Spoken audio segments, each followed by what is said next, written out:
Well, you can't count on the neighborhood now. You are the neighborhood. Calling the special council work session of Wednesday, April 17th, 2024. Please call the roll. Mr. Newell, Ms. Zajac, Here. Ms. Weltman, Here. Ms. Godek. Here. Mr. Lemay. Here. Mr. Gentili. Here. Dr. Wong. Here. Good evening, everyone. Good evening, audience. Please join me in the Pledge of Allegiance. I pledge allegiance to the flag of the United States of America and to the republic for which it stands, one nation under God, indivisible, with liberty and justice for all. Good evening again, everyone. Our first agenda item for council's consideration of the approval of a sign variance for Garfield Memorial Church. That is going to be pushed to next week. It's not going to be on for discussion this evening. There are some logistical issues of transcripts having to be completed in order to proceed with that. So we are not going to proceed with that tonight.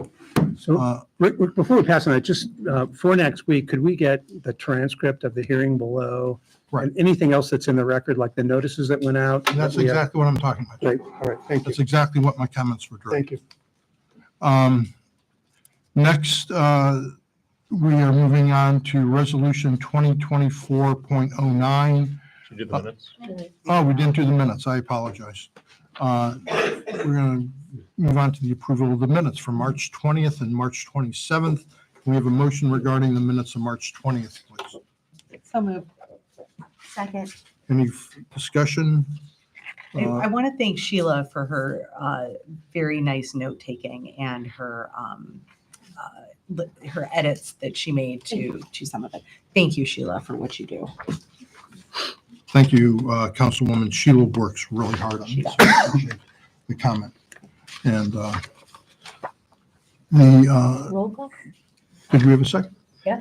Roll call then on March 20th. Ms. Zajac, Yes. Ms. Weltman. Yes. Ms. Godek. Yes, Mr. Lemay. I'm sorry, yes. Mr. Getting sorry. Gentili. Dr. Wong. Is it my turn? Yes. Yes. Dr. Wong. Yes. We'll get it all together before we're done. Next, we're going to have a motion for the minutes of March 27th. Approval of. So moved. Any discussion? We reiterate the Councilwoman's comments Please. and roll call, please. Ms. Zajac, Yes. Ms. Weltman. Yes. Ms. Godek. Yes. Mr. Lemay. Yes. Mr. Gentili. Yes. Dr. Wong. Yes. Okay. Moving on to Resolution 2024-09. This is regarding the renewal of the 4 mil tax levy for fire apparatus. Joe, you want to take us through that? Yeah, thank you, Mayor. The levy is going to be expiring, so this would be the year that we would take it out to the ballot for renewal of the 4 mills, as the mayor stated. The property tax that's brought in is approximately $1,850,000 a year, and that includes the homestead and rollback. And Joe, this is, just remind me, this was passed 20 years ago, 30 years ago At originally, least. at least. If you look at the preamble, there's the history of that? it is Okay. on there.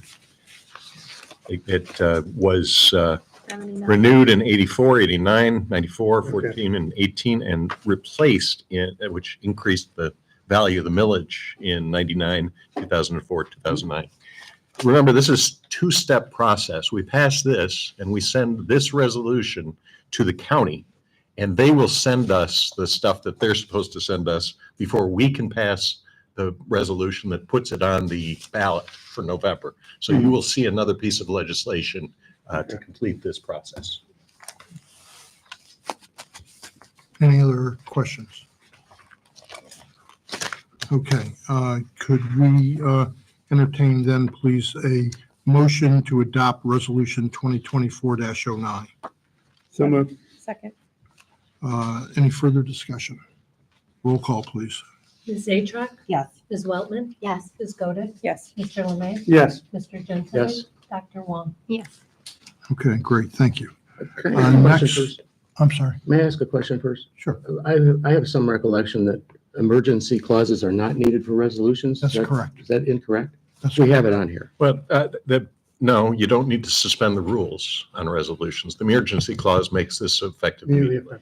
Okay, Yeah, we did not suspend the rule. We did not need to suspend. right. No, I didn't mean that. I Yeah. just wondered whether this was a necessary clause on this resolution. Yeah, because you want it to go into effect and have the county send us the information we need. Okay. We will probably not have it by next week. Probably takes Right. a few days for them to turn it around, so we'll have it on the agenda for hopefully May. I would guess, yeah. Okay. Next, we are looking at first reading of ordinance 2024-10. This relates to our participation in the ODOT winter contract for road salt. Jim and Joe, you want to take us? Joe or Jim? Yeah, this is our customary contract to participate with the state bid pricing through ODOT. It is due May the 1st. So we only got it last week. We're going to order 2,500 tons, which is 800 tons less, or 700 tons that we ordered last year. We're going to have a pretty good surplus because of our easy winter. So we're going to back off quite a bit. Okay. And so council knows this becomes increasingly challenging every year because the salt usage, because of the last several winters that we've had, it's a good estimate, educated guess estimate at best. And when the weather has been so quirky, it's really challenging. So we have a surplus now. So you storing that surplus out here or is it someplace else? We have built a bin behind our fence. We're going to store some there. And we have another spot it's all on site. What we can't get in the barn, we're going to try to store outside.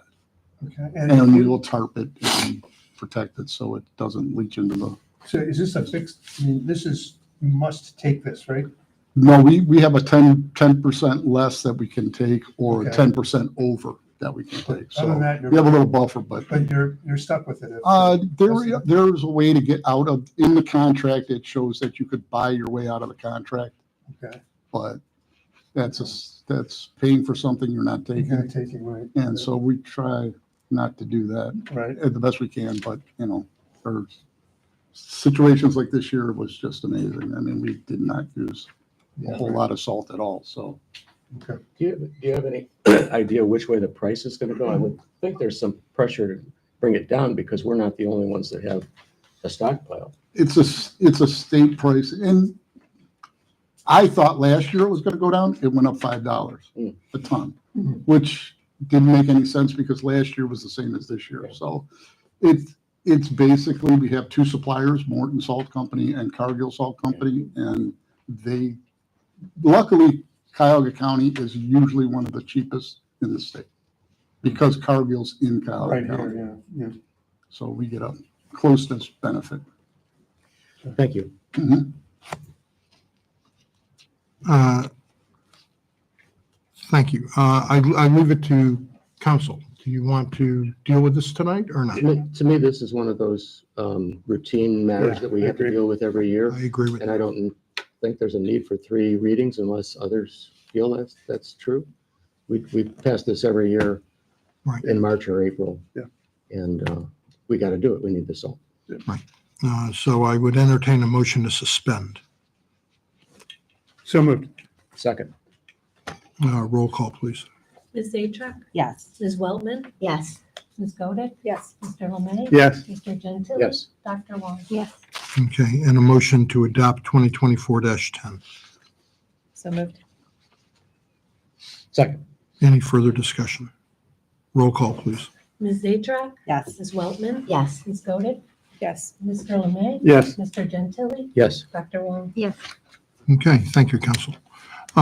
Next, we are moving on to a discussion which we have previewed a couple of times, I think, for council, of adding an 18th officer to the police department. This is something I'll let Chief Dietz take us through, along with Joe, to respond to any questions of council, and I can add any comments in response to your inquiries. Chief? So for the past, at least 2 decades, we've operated typically with a 2-man minimum on night shift. In evaluating the department for the past 3 years since I've been chief, the difference between activities on night shift and day and afternoon are not that different. Out of 13,000 activity calls, there's only 1,000 less a year on night shift because guys are out doing things. Checking houses, getting OBIs, responding to accidents. And anytime we have 2 guys on duty, we need a 3rd officer whenever one of these things happens. So we're depending on another jurisdiction to send somebody over to help us. So the best interest of officer safety and community safety, this 18th officer would enable us to, at least on 2 shifts, uphold a 3-man minimum at nighttime as well, because it seems to be needed. Chief, the staffing, it's 17 officers now, Correct. and that has been constant since 10 years or so, or roughly? Well, we haven't been up to 17 yet since I know. since I started 3 years ago. But because it was the authorized level. We do have 17 Yeah. hired right now, just 2 are in training. Yeah. But we've been at 17, I believe, for maybe 5 or 6 years now, and it was 16 before that. Okay. And the trade-off between some of your officers who want overtime or don't want overtime, you're reaching the balance that's not and I don't know where you stand on that with your force today, but in years past, there has been, I'll take all the overtime I can get, at least among some of your officers. So how does that play out in this? Right. So with the overtime, we also have those security details that are different organizations as well in the city. We're having to hire outside departments to work those. So we're farming those out because our guys are at times getting forced to work overtime Okay. when they don't want When they as don't- much as they're getting. So there's a balance. There is a balance, and this helps that balance, I would presume, in the right way. Correct. Yeah, okay. And, Chief. and oh, go ahead, sorry, I didn't realize. Chief, just a little history, if recollection serves, at the time of the 2010, 2011 crisis, we had 20 officers Right. and 4 were laid off. So that syncs with the 16 that we had for a while. Then we added the 17th. I think in the budget meeting, a couple of council people asked if we should think about going to 18. So I'm glad that you're bringing this up now. Would this person be hired this year if we approve it? So we would attempt to do the test within the next month, and then probably by September. It's a Okay. long process to do the backgrounds. So we're talking about a quarter to a third of the year of the cost, but the cost is, And that's you know, what the next definitely, ordinance- pardon? The next ordinance with the appropriations bill Yeah. setting. Yeah, that's certainly affordable and within bounds of what we thought. And should be affordable next year and thereafter too. I believe our department authorization already suggests that we would have 18 officers, Up to 19. up to 19, in fact, but we have not appropriated for that extra officer. So the staffing of the ordinance already anticipates this growth of the department. And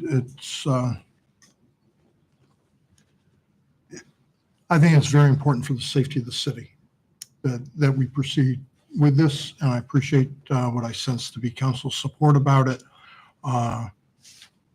It's shocking, I know, but bad guys tend to walk around in the dark. And we certainly can use, I think, this extra officer on duty, when they're needed.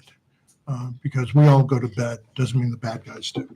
So we appreciate that. I'm sure some of you, either on your Ring doorbells or just the light coming in, you see our guys going down your streets at night with their big panning light on. And this will increase our ability to consistently patrol our streets during the dark hours. And so I appreciate your support about it. So one quick question. First of all, I'm so happy to see this. As you know, it's something I've been advocating for a long time, and I think it's really important. Does this 18 number includes the SRO at Orange Schools? Sure, and really he's at the school. So yeah, that's just, I wanted to make mention that one of the officers is a school resource officer, and through the entire school year is located there. So that's something to keep in mind. I mean, we've had that for a long time, but it's still, as far as a staffing issue, I think it's relevant.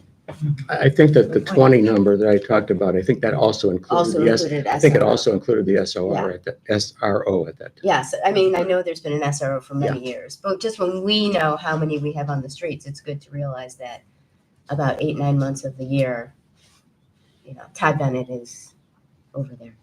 Correct, and he's using most of his vacation time when he's not at the school. Oh, okay, I didn't realize that part. So Yeah. see, that's really We good to don't have him know. hardly at all. That's really good to know. One question, you had mentioned before, I think this is great, and I fully support it. You had mentioned something about a detective and part-time. Would this person be that I'm gonna or put something this else? person right in the road. Okay. Luckily, everybody gets along well enough over there where there are certain guys on shifts that are road officers willing to help out the detective. So he can go ahead and delegate certain follow-up, and we can get by that way. And we have enough other resources to accommodate those officers and vehicles, et cetera, for them. Yes. I'm also very supportive of this. Anything that relates to police and community safety that's where our dollars should be going. So thank you. Thank you. And the cameras are great, but you don't know who's driving the car unless you're stopping cars. And there is something that happens naturally when there's two people working and they know anything they find could tie them both up for the night, where there might be a hesitancy to stop as many vehicles at night, right? And there's no way to find out who's driving those vehicles without stopping them. These are people, that are committing violations, obviously, not just stopping any cars, but still, there's a value to having people on the road doing what they're supposed to do. Great. If there's no further discussion, then maybe we should move on to ordinance 2024-11. Joe, you want to take us through what that is? Yeah, to Tony's point, this is the appropriation that allow the hiring of the 16th officer. Okay. And that's it. That's it. That's fully loaded. But it's only a fraction of the year. I understand. Yeah, so it's pared down. Okay. What do you have in here from September to December? No, actually, I've got from period in July, just in case. Oh, okay. Plus, I also built in that the person's gonna have family coverage, which might not, probably won't be the case necessarily if it's a young guy. Yeah. But, yeah, we're covered. So Makes loaded means insurance, salary, retirement, like that is Yeah, everything in there. Okay. Okay. Any further discussion on that? Given the sentiments I've heard, I'll entertain a motion to suspend regarding 2024-11. Excuse me 1 second. The explanation says loaded wages for 5, does loaded mean Fully with loaded. benefits? Yeah. Okay.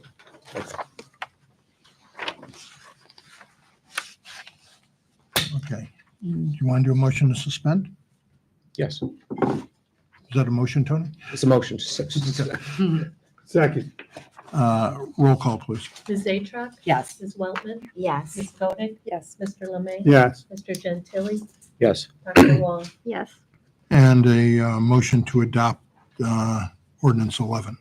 So moved. Second. Any further discussion? Roll call, please. Ms. Atrock? Yes. Ms. Weltman? Yes. Ms. Koenig? Yes. Mr. Lemay? Yes. Mr. Gentili? Yes. Dr. Wong? Yes. Okay. Next, we move on to Resolution 2024-12, which would be an application authorizing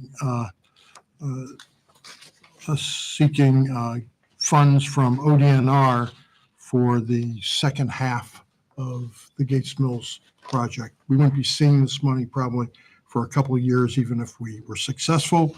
What this basically does is at least make an appearance for us. Nothing says we're going to get this at all. Don, you want to take us through what this is? Yeah, this is the last section on Gates Mills from Lander to Cedar.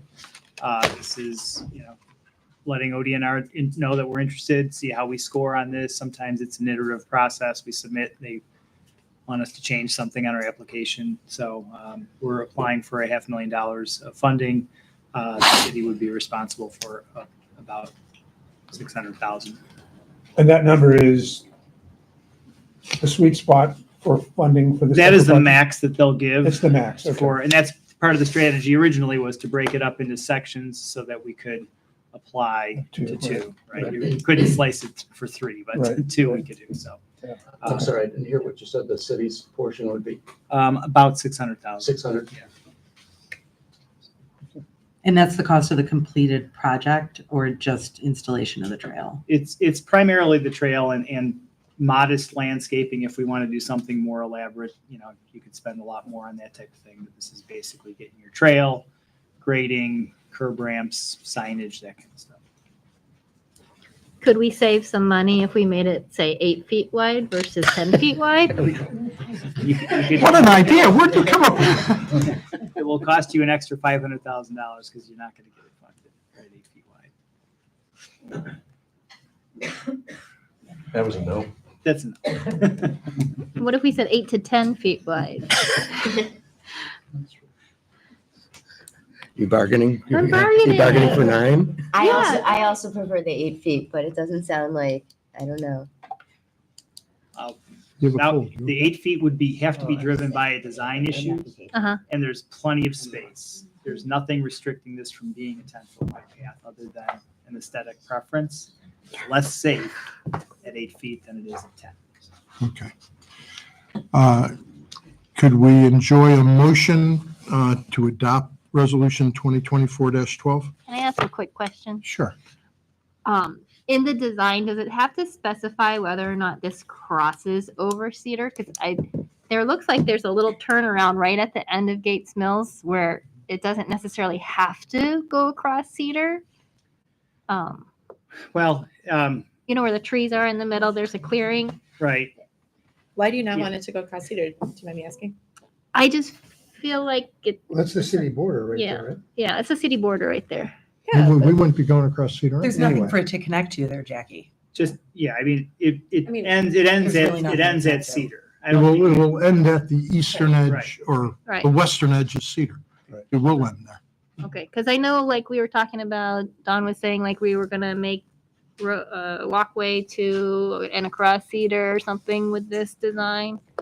Well, you have to acknowledge that you're at an intersection, so we don't Right. know exactly what that might look Right. like. Right now, we would, if nothing happens on the Mayfield Heights side, Mhm. we would just stop it at the pavement. Okay. If there's something else going on, then we need to make sure that Right. somebody coming from our side or something coming from Mayfield Heights side can address each other. Okay. Would you want to make it wheelchair accessible at that curb? It has to be, Okay. at the curb, it has to be handicap access, ADA accessible, yes. for But sure. where would anyone park to get to that? Like, I I don't know. I use that intersection all the time. I live right around the corner from there. And I see where Kevy's point is that if it's not really connecting to anything, do we take it that far or do we make it a natural loop? Because it looks Maybe like eventually it in would the be design prettier. through back to Pepper Pike, that it is a nice walkable area to be enjoyed with our citizens without creating, like, I think pedestrians in that intersection is going to be a little bit of mayhem there because it's already a bunch of, but I'm not an engineer. So I think, Right, is there a potential to maybe avoid that I and think keep it within Pepper? Well, I think they're kind of opposing forces. You don't want to generate a path that has a sort of a cul-de-sac and you cannot get to the intersection because people will. Right. Our Pepper Pike people will continue on their jog or their walk Right. or their bike ride to points east and north and west from that intersection. Okay. So whatever you do, you have to make it safe enough that somebody can do it. They don't have to jump down the curb with their bicycle to get to the next spot. The reality of it is there's not a huge amount of pedestrian traffic on Gates Mills coming from Mayfield Heights unless they do their path. Right. So I don't think that there's a lot of cross traffic there. if we get to that point where we have to look at the signal design and all those things, we have money built into the ask from ODNR. Whether or not we have to spend that is really kind of based on the conditions on the ground, if and when we get the funding.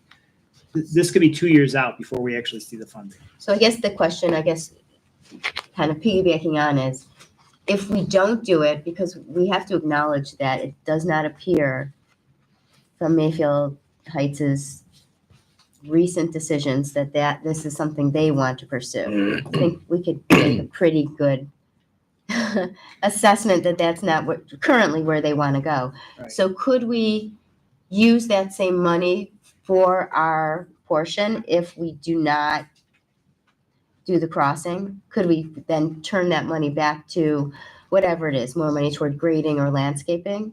Well, the max that we'll be able to spend is the $500,000 is the max. It doesn't have to be used though Doesn't for all have that. to be, it doesn't have to be used for that. I think I would encourage wanting to connect our side of Cedar to that, to that Okay. spot. There are people that walk or jog on Cedar that are, Mhm. that's Pepper Pike residents. on Sure, our and I'm side. just acknowledging what's happened. I mean, we don't need to go into the details, but Right. acknowledging what's happened elsewhere that, might impact things for the short to medium term. Right. Down the road, maybe something different will happen, but Agree. And the funding does not lock us into exact geometry. It's sort of Okay. generally, here's what we think we'd like to do. Very preliminary plan, very preliminary cost estimate. The number's high enough that we're comfortable that it's the right dollar amount to cover the things we want. yeah, because I know we're very dedicated to this project, but, we deal with what we deal with in our community. Right. So we don't have control elsewhere. Correct. And then just remind me, the reason why we didn't extend Lander out to Cedar was just because of the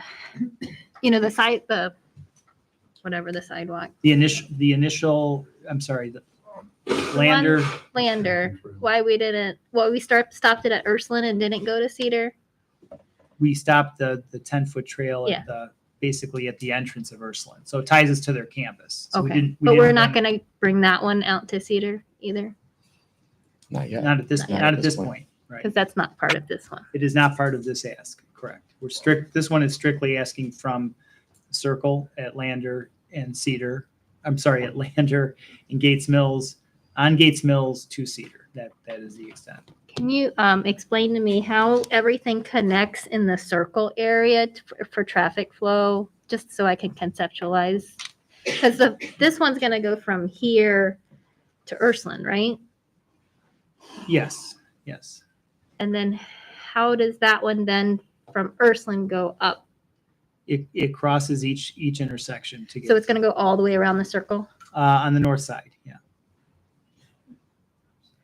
It'll go around the north side. Right now, there's no reason to connect it both sides of the circle. But then are we gonna decrease Gates Mills down to one lane going north because we decreased it here to cross the traffic? Or should we is it only gonna go on the stop signs part of Gates Mills coming down? Or is it also gonna go towards the, As of right Fairmount. now, it'll be on the northern half of Gates Mills Boulevard on the east side. Yes. If you think about coming up Gates Mills Boulevard with the path, and you drew a half circle on the northern half, and then you continued on up Gates Mills, that's how it will go. Do you have to present a drawing in your application to? We have a very basic sketch of it, yeah. Is that maybe something we should Yeah. look at for better Yeah. conceptualization? Yes, but it can- I get it. guess I the get it's point is, rudimentary. It connects. Okay. You have to connect the two, or there's not going to be a Right, gap no. where somebody won't be. able to get but from one so side to the other. it's gonna go from here, just so I understand. Here to the circle, turn left to go to Ursuline, and then from that one, we're gonna cross Lander Yep. and then cross over Yep. Gates Mills, And then but head then up. go straight, Yes. but not cross the other side. I don't think we need to. Yeah, okay. And one other question about, this is jumping ahead, but right now we're going to be taking on the first portion. Mhm. And there's going to be a lot of design and conversation about how to do it. Are we going to have sufficient time to reflect and make adjustments? So if we see that maybe we could do, not just that we didn't do a good job, but maybe that we could do better, will we have time to use this money if we receive the grant to make sure? Because I think it's high priority to get it right. I think under the most optimistic scenario in terms of funding, we'd still probably have a year to react to what's been built or what we've done before we'd be building or bidding out the next. I just want to make sure, you do something the first time and you learn sometimes from it. There's And I areas you wanna may make want sure to we add don't- or change something, sure. Change something, maybe even see something, or that the design professionals who are working with us come up with an idea to make it better. Right. Okay. That's just something I want to maybe put a pin in. But we can't Yep, make it from- narrower. From the time of actually submitting this, we could be a year before we even know that we've gotten funding.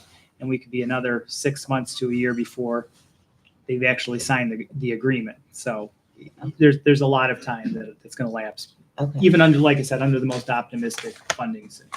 In our last one, the spend on that, is there a deadline with when we must spend the grant dollar? Yeah. If we were to receive them, Right. What's our time about frame? It's about an 18-month to 2-year window on the spend.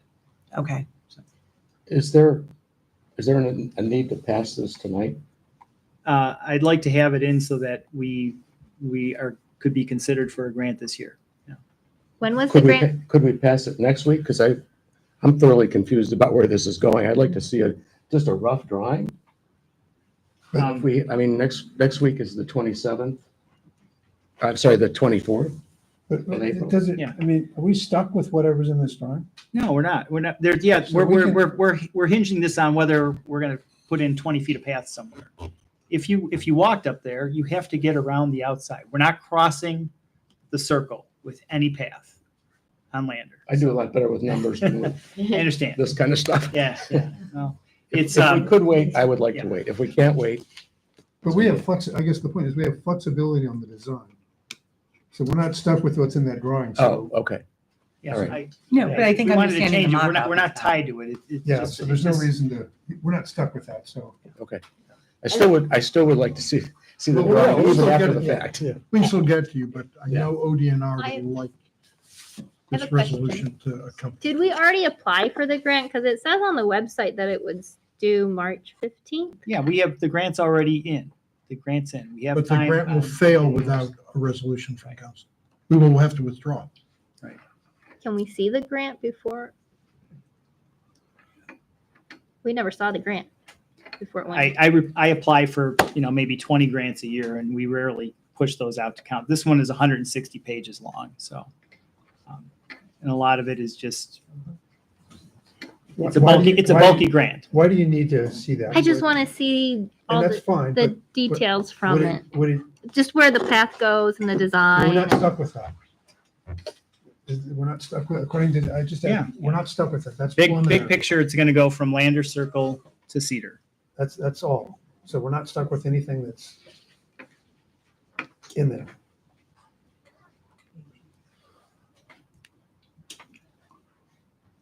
It's nice to see it before it goes in to approve. We can still show it to you. There's no problem showing it to you. But can we, since you're not bound by anything that's drawn on that piece of paper, other than the concept that it's going from Well, we're Point A bound by the to 10 point B. feet, aren't we? point A to Bound by the point B. 10 feet. I know we're bound by the That's not 10 gonna feet. change, though. That's not going to change. But it could change if we don't like the 10 feet on this side. I don't think it's unreasonable to want to see the grant, but with what has been said, it doesn't have to be seen before this is passed. Right. Is that okay, Kath? That's what I was trying to say. But so do you need this approved today before next week's council meeting? Is that what you Like- need? We'd like Yeah. to get it in. Kind They're of. saying that it would be Like better. next week would be too late? We're at the limit of what ODNR would like, yeah. I don't want to take a chance on losing it. So because- one thing we might want to consider, I mean, with all of these, even with the mundane ones, if we could sort of start a process, I know I keep talking about that and I don't want to belabor it, but if we could start a process where we just do it even on one review, not, and I'm not saying for this one, we have to, where we just put things out for review. And that way we have all the documents and we sit on it and then we revisit it. We kind of have a nice cycle for that. I'm not saying tonight, these are all pretty basic things. I'm very supportive of all of them. It's just the process that I wish we could improved so that it sits out there Because for a week. And this would be one of them where it'd be great, and then people would ask questions. I just think it's a nice way to do business. I think that's why it's structured that way. I don't have any particular problem with any of these or going forward, but it's just something to keep in mind. If we could start putting it out there with all the attachments, everyone could be, Tony would have what he wanted, Kathy could have asked for what she wanted, the community could see it ahead, people could show up if they wanted to or ask questions, and then we just go through. Most of the time, it's going to just say, it's for review, everybody gives their little spiel or whatever, and we go on and we say, we're gonna see it next week, and then it comes up, any more questions, and then we vote. So it would be an extra minute or two most of the time, not even. I agree. We've been questioned about transparency on items, even when we've had more than 3 readings on it by the public. So I think that some of these doing it in one, although it is a project that I fully support, I think that this is great. And I live right by there. I'll be able to use it. I'm excited about it. But I think that the transparency issue is paramount, that if the public wants to weigh in or the citizens want to get engaged in the process, they do have the opportunity. It's part of how we should be functioning. I'm sorry. Go ahead. No, Tony. Okay. Feel free. Yeah, I agree with Melanie. Since this application has been in since March 15th, it doesn't seem like it would have been a burden to send it out to those on council, to everybody on council, so that those who want to see it can look at it, and those who don't want to go dig into the 160 pages. I hear you. We We have- talked about it before March 15th, actually, and It didn't. I get guess much we support. had a disconnect of communication because it's been available, and we were saying we were going to submit it and catch up with the resolution. That was all explained, so. Yeah. All I think that's the way we could have both. I mean, Okay. we could, right, if it's I available. hear what you're saying. Yeah, and there might be software out there, I mean, not for right now, but going forward, that would make it easier, so it's not such a burden on Sheila, where these things could be housed, SharePoint or something.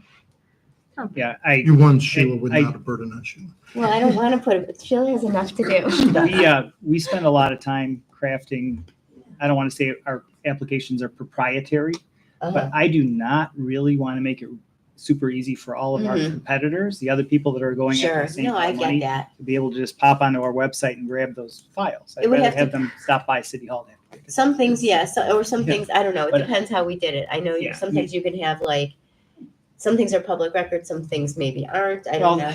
It's all So- public record, but Well, we This stuff isn't. we are competitive about what we do. And I think it hurts our chances by publishing things in advance. I and understand. And by that, putting he's saying out. competitive for the benefit of the city, not. Competitive for the city of Pepper Pike, right? So I Once want we to- All right, submit let it let as us try to public figure out a record. way Yeah, a that way we we can can do do it that. without. Or maybe you're right, maybe available here. That could be fair. That could be a good way. Once try it's to- submitted, it is public record, right? Right. It is, Yeah. We'll try to, but we're trying not to disadvantage the city at the same time. So let's try to figure out, Don and I will In try our to work bidding on something that process. will meet your desires and that And will that's a fair point. not We don't want to run compromise up our our costs. application. That's a very fair point. We, so you submitted March 15th, but then we had council meetings on March 20th and 27th, and today that we could discuss this, but it wasn't brought up at the 20th or I 27th. know I've talked about this project before. No, I know, we briefly discussed it, but then it wasn't On the agenda. on the agenda. Those were long agenda. All right, well, we'll try to figure this out and make it comfortable for you guys. All right, so are we going to deal with a motion to approve this resolution tonight? I'll make a motion to approve it. I'll second it. Okay. Roll call, please. Ms. Atruk? Yes.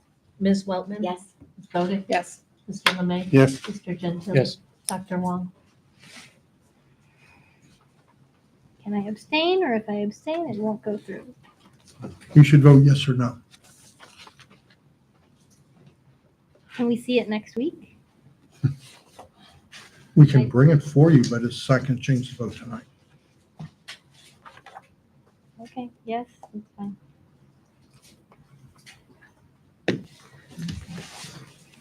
All right, thank you. Next, we have a request by Mr. Gentili that ordinance 2024-04 be submitted for reconsideration. This was, of course, passed by council on March 27th and vetoed by the mayor on April 3rd.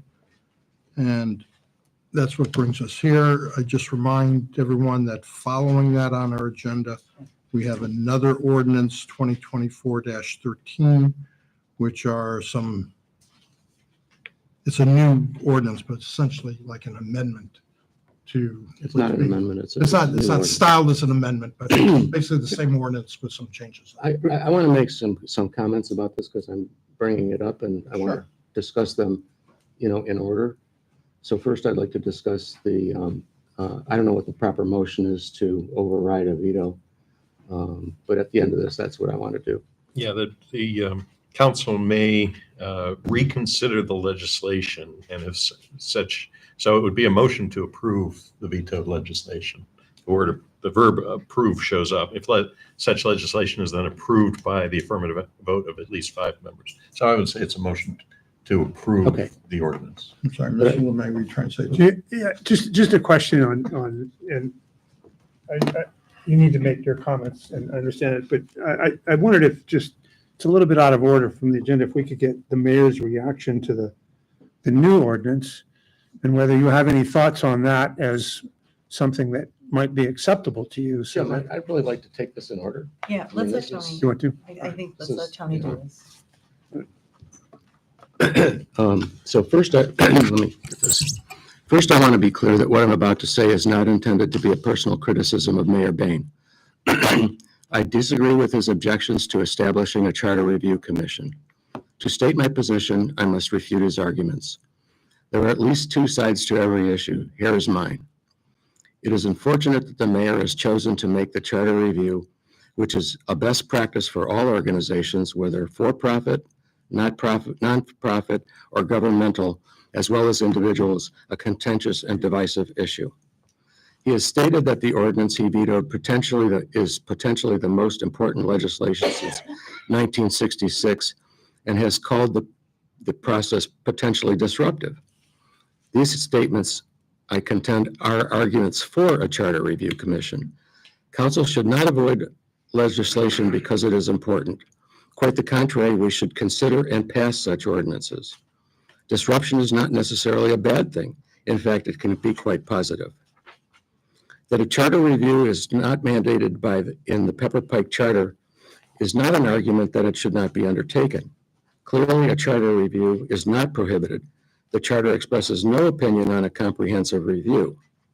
Further, the November 8th, 1966 charter provides in Article 11 for amendments to the charter, which reads, the council may, by affirmative vote of at least 5 of its members, submit any proposed amendment to this charter to the electors, or upon receipt of a petition signed by not less than 10% of the registered electors of the municipality, setting forth any proposed amendment to the charter.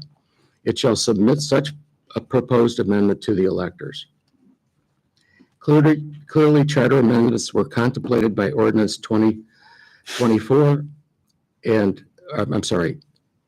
Ordinance 2024-04 and Ordinance 2024-13 are in complete harmony with the requirements of Article 11 of the Charter. His veto statement creates the illusion of a conspiracy and a council with a hidden agenda. He stated that limited and selected improvements to the charter have been made on at least 2 occasions. A reading of just the index of the charter shows that there have been 6 such changes to the charter. These changes were made by approval by the electorate, the same ending action contemplated by both ordinances 2024-04 and Ordinance 2024-13. He states that council has identified no overall problem with the charter or government function that needs to be reviewed and addressed, as if that's a bad thing. I contend that not identifying an overall problem is a good thing. It shows that there is no preconceived agenda. That said, when I first introduced the ordinance, I said that the 7.5-page document has 22 possible word changes and 16 practices that are called for that are not or no longer being done. I have since learned that there is at least one provision of the charter that violates the state of Ohio's Constitution. This alone demands a thorough review of the charter. He talks about the notion that since a charter review has never been done, is insufficient to justify re-examining the organization of our government and redistribution of authority between city council and the mayor. Re-examination of all the provisions of the charter is what the ordinance called for, not the distribution of power between city council and the mayor. He states that we have a system which has worked extremely well for generations. While that's a legitimate opinion, it's not true. I can point to the time in 2010 or 2011 when the city did not work extremely well. In fact, the financial crisis at that time, I believe, motivated Mr. Bain to run for mayor. Even so, why should we not find out if we can't improve the system? He states that we should not expose the structure of entire city government to reconsideration simply because a full charter review has not been done. That again is an opinion, and I believe potentially self-serving. He says this ordinance is a solution in search of a problem. This claim refers to a proposal that does not solve any problem or provide any value. To the contrary, this ordinance, as he said, is potentially the most important one since 1966. The process in and of itself has value. He says that it is ill-advised to initiate a process which has no clear goals in mind or any problem which has been identified. Again, this is an opinion, not a fact. I have, again, with minimal effort, found 22 potential word changes and 16 procedures that are not being followed by the administration. Several of these issues are worth reviewing. I intentionally have not enumerated them because I do not want my ideas to drive the process. That's an important point.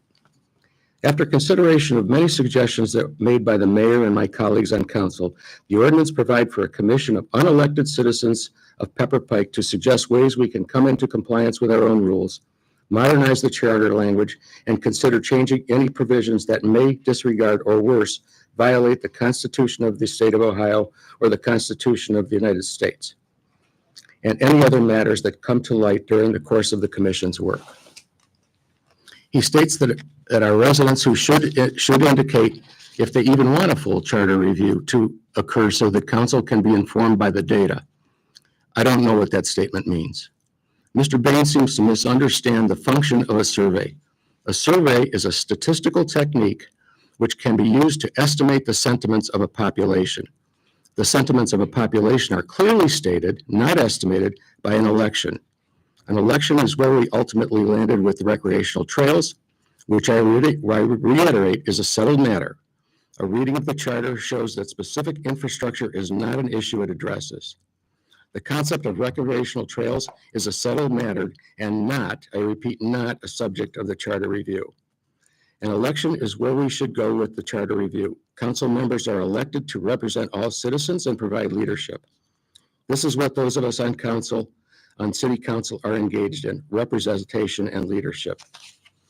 He states that the ordinance itself has a serious flaw because it puts 3 council members in position as co-chairs and as the council liaison to the commission. This is one position that can be taken. Our neighbors in the village of Orange have taken another position.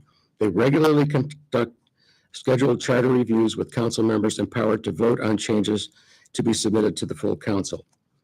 Orange has had several charter reviews and never felt a need to limit council's participation in the process. A new ordinance that removes the title of co-chairpersons from the 2 council members has been set forth. He is correct when he says that our residents in 1966 who considered and approved the charter, when he says that it was our residents who considered and approved the charter. Ordinance 2024-04 asks the 2024 residents of Pepper Pike to consider and approve any changes to the charter that a thoughtful process recommends and which the full city council by a majority of 5 agrees. The end action of this legislation is what some have termed the ultimate survey, an election. He talks about a serious flaw in election and it puts 3 members of council in a position as co-chairs and council liaison to the commission to shape this charter review process. Nowhere in the ordinance does it state that these council members are to shape the charter review process. To the contrary, the ordinance states that the council persons will serve as liaisons to the commission to provide information. A liaison, according to Webster, is a person who establishes and maintains communication for mutual understanding and cooperation. The role I envision is nothing more than a facilitator of the process. He says council's role should be limited to proposing changes to be studied by the commission, and then either approving or disapproving the recommended changes to the charter. Here we almost agree. Council should facilitate the process, keeping it moving toward the end goal of proposing changes for consideration ultimately by the electorate. The current proposed structure poses a serious risk of inappropriate council control. Here I again disagree. Council liaisons are non-voting. Yes, non-voting facilitators, nothing more. When he says the city deserves better, I agree. Better means periodically reviewing the rules. His hope that council will slow down the process is a delaying tactic. The proposal of a community-wide survey is not necessary when in the end, the community will vote on any changes. Let's get on with what is long overdue, a charter review commission. I call on my fellow council members to vote to override this ill-advised and possibly self-serving veto. With that, I make a motion to reconsider the vetoed legislation. Well, I certainly appreciate your taking care not to make it a personal attack. So thank you.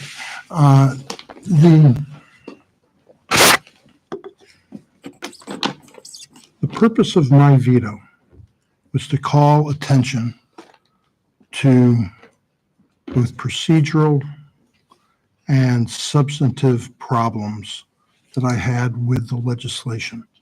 Substantively, my greatest concern and objection was to the appointment, even as non-voting individuals, the two council people as chairs of the commission, which through their leadership role of the commission, just by nature would, in my view, and you're right, it's my opinion, guide the direction and the course of the commission.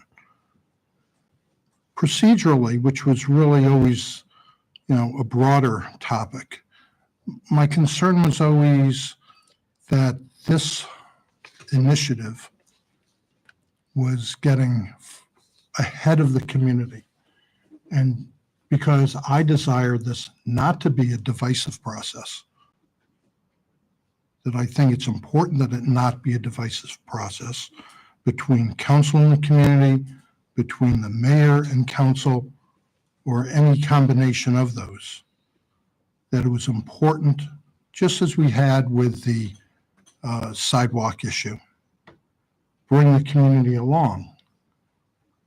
Not calling for a vote of the community before council could act, but so that the community felt engaged and had purchase in the process itself. I sense that is not going to happen. So be it. I can lose process arguments and not veto legislation. And the legislation that Mr. Gentili has proposed this evening, 2024-13, although I still am uncomfortable for my chair with the process that's being described. And there are things in the ordinance that, I hope could get tuned up a little better. It's basically a reiteration of most of the legislation that was vetoed, except for, and this is, extremely important, the removal of the two council persons as the leaders of the commission. With that removal, I do not anticipate that I would be vetoing this legislation coming forward, because the rest is process. I can disagree with process, but it is council's determination, right or wrong, to determine that process. the removal of the chair position, though, does afford me a good deal of comfort, and I appreciate that you've made that change in the legislation. I think it's an important change. I think that it is terrible optics and confusing for the community, for the council in one evening to override a veto of legislation, and in that same evening, introduce legislation that makes a material change to that same legislation already that was overridden. I would suggest respectfully that the legislation, that the veto not be overridden, that the ordinance 2024-13 be introduced, as you've asked for it to be included on the agenda, with its already important change, and that be deliberated by council. And ultimately, I believe it would be in, some iteration adopted by the council after a full discussion by the council, if there's anything else that you want to change other than that. So that would be my suggestion, that you not override the veto, avoid the confusion and the almost duality of, we love this legislation that you've overridden, that you vetoed, so we're going to override it, but we're going to almost simultaneously introduce alternative legislation to it. It's very bad optics for the community. I think it'll be confusing for the community. I would suggest that, just as we did earlier in the year, when there was some legislation that had some qualities that needed some changing, the veto was allowed to remain. New legislation that met certain concerns was introduced and was adopted by this council. It was a smooth process. It, I think, afforded dignity to the council and to the city in the way it operates. And I would urge that that same approach be taken tonight with this new legislation that you have introduced or will be introducing shortly. Your comment leads me to believe that you didn't believe my statement that I intended no personal criticism. I intended to criticize your arguments. And if you took that personally, I'm sorry. But I intended to criticize your arguments, and I went through them one by one. And I disagree with your reasoning on some of them. I think that some of your complaints were just opinion. They weren't facts. You stated them as if they were facts. And that's why I had to write this as I did. And I had to refute. I hope we can always disagree, Tony, respectfully, many words. without making it personal. It isn't personal, so please believe it. So I think we have a motion on the floor. I'll second. Is it, just to Rick's point, is it worthwhile reserving the veto for a moment and looking at the next legislation? Mayor, from your comments, I take it you would be willing to commit not to something that we could pass tonight? I didn't hear a commitment. Well, that's why I'm asking him this question right now.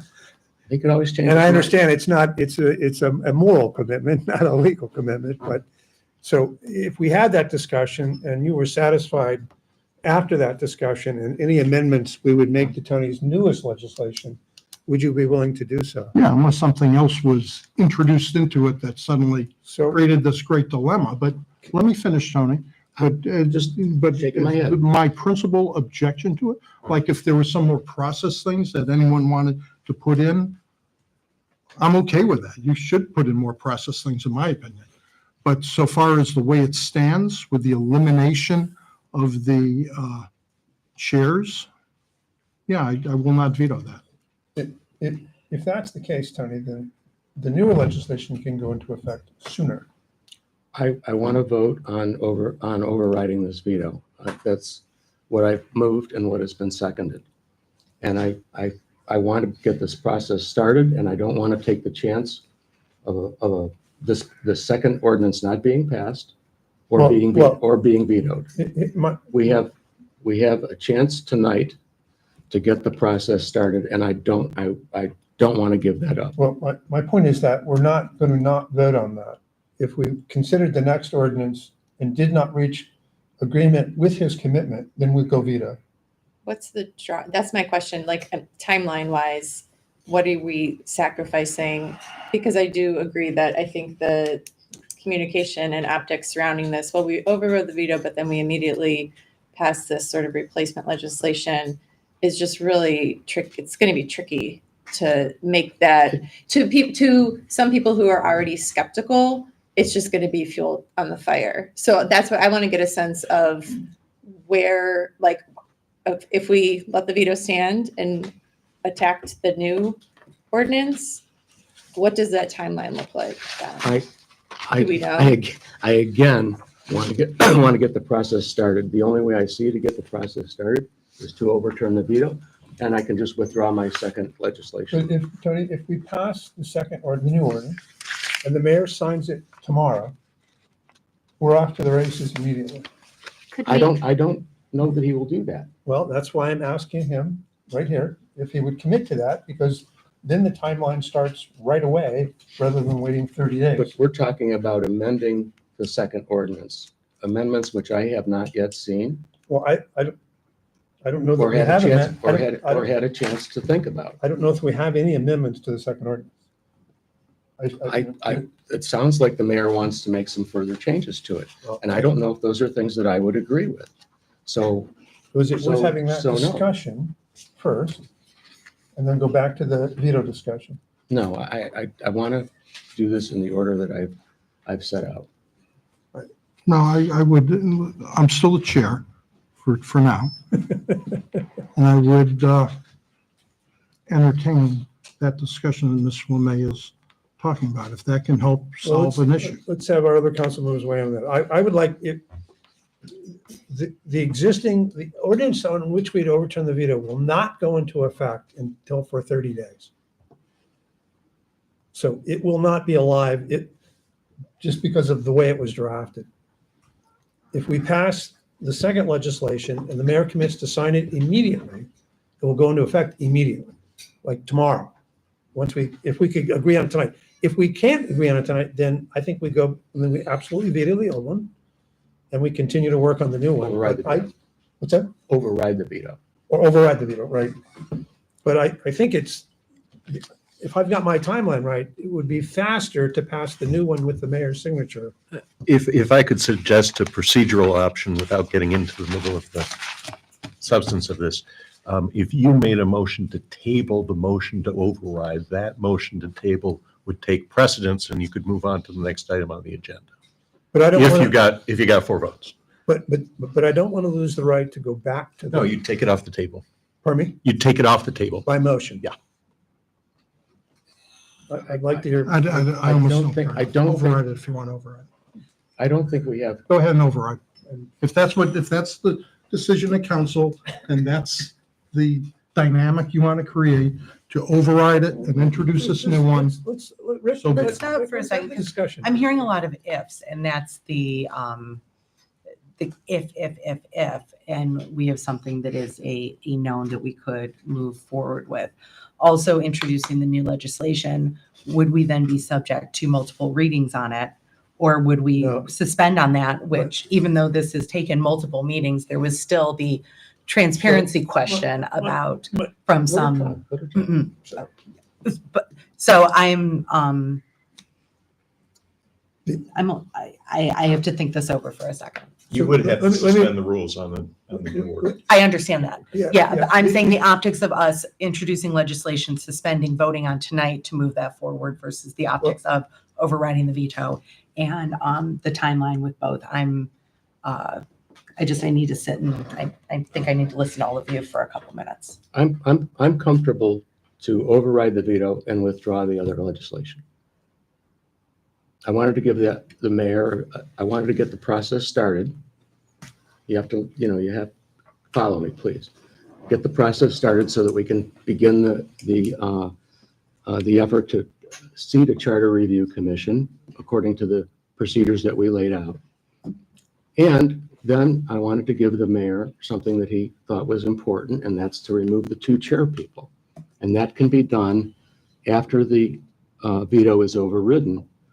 And we have the process started no matter what, and we can take out the chair people if the mayor wants to sign that. Then he has the option to sign that or veto it or sit on it and let it become law in 10 days, whatever.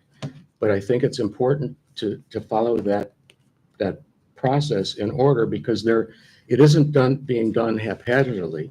It's being done with a purpose and a path in mind. Answer, I mean, the only reason I would do that, and only conditions that it get passed tonight, suspend the rules, passed, and we had a commitment from there to sign it right away. If we don't have that, then I'm all in for veto, and so. I don't think there's a difference. There's just not a difference.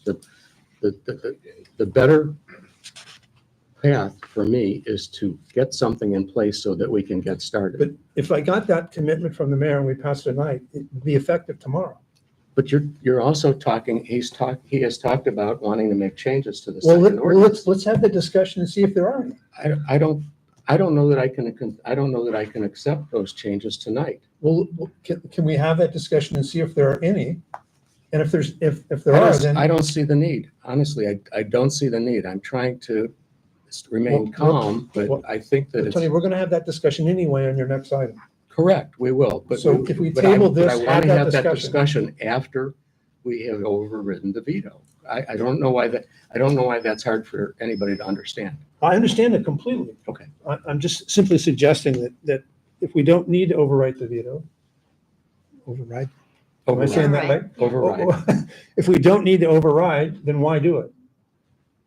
And we can still, we can discuss. We don't know that right now. Right now, we That's know, right. we So know we let's- need to let's- override the veto. Let's pause on the override, have the discussion, and then go back to the override.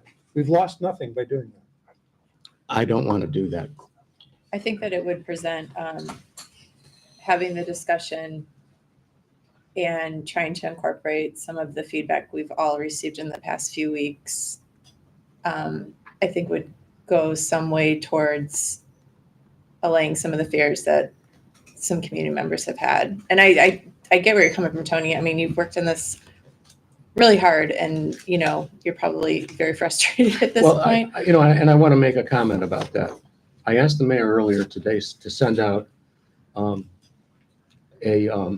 letter to the community that puts forth my side of the issue, and that didn't go out.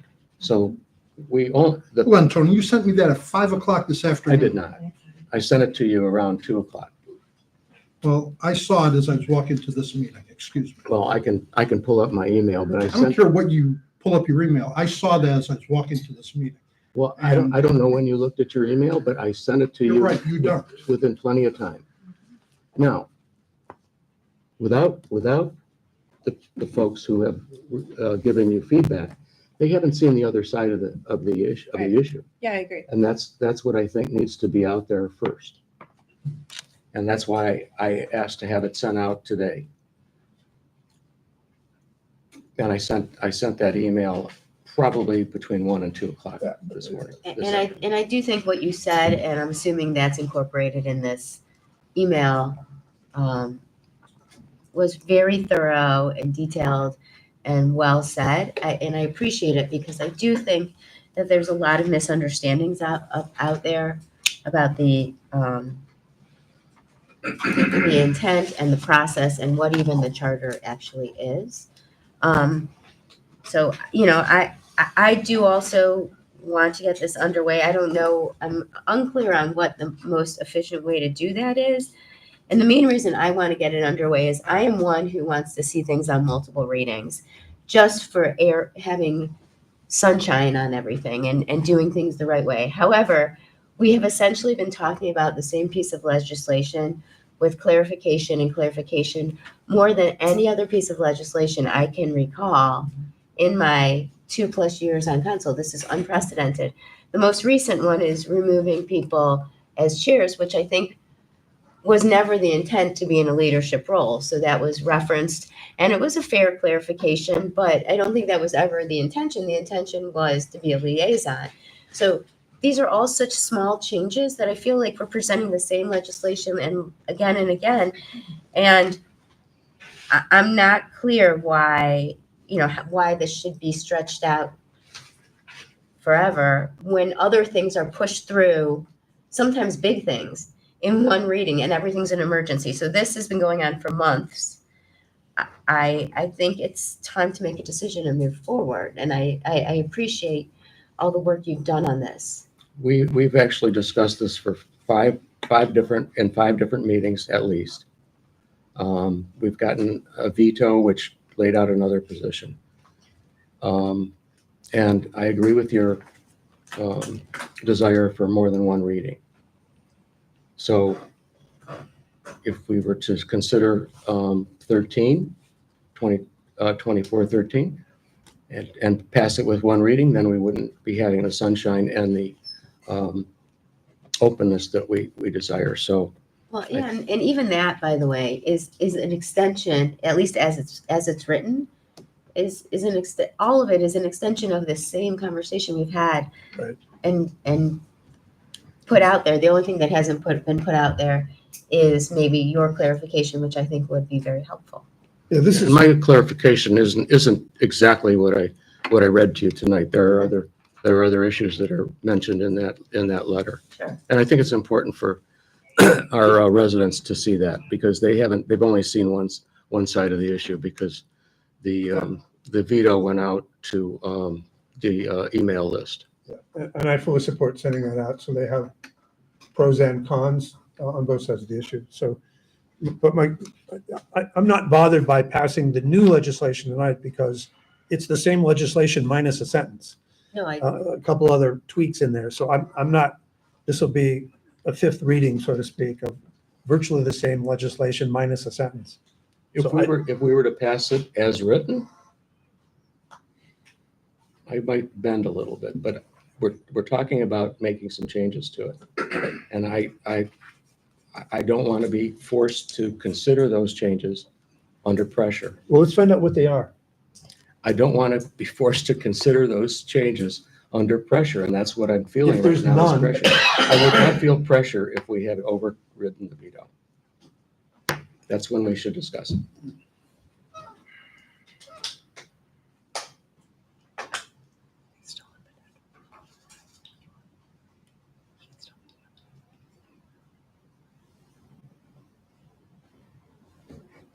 anyone else have anything else to say? I really don't feel comfortable taking that vote until we have a discussion on, I mean, the new ordinance, but it's basically the same ordinance with some changes.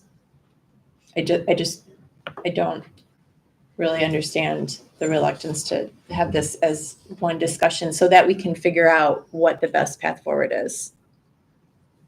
My only argument would be is that we Again. all voted yes on that legislation Yeah, initially no, totally. that got vetoed. And there is the risk of the next one that we pass also receiving a veto. And So- again, I don't want to have the pressure of trying to consider ordinance 2024-13 with changes on the fly tonight.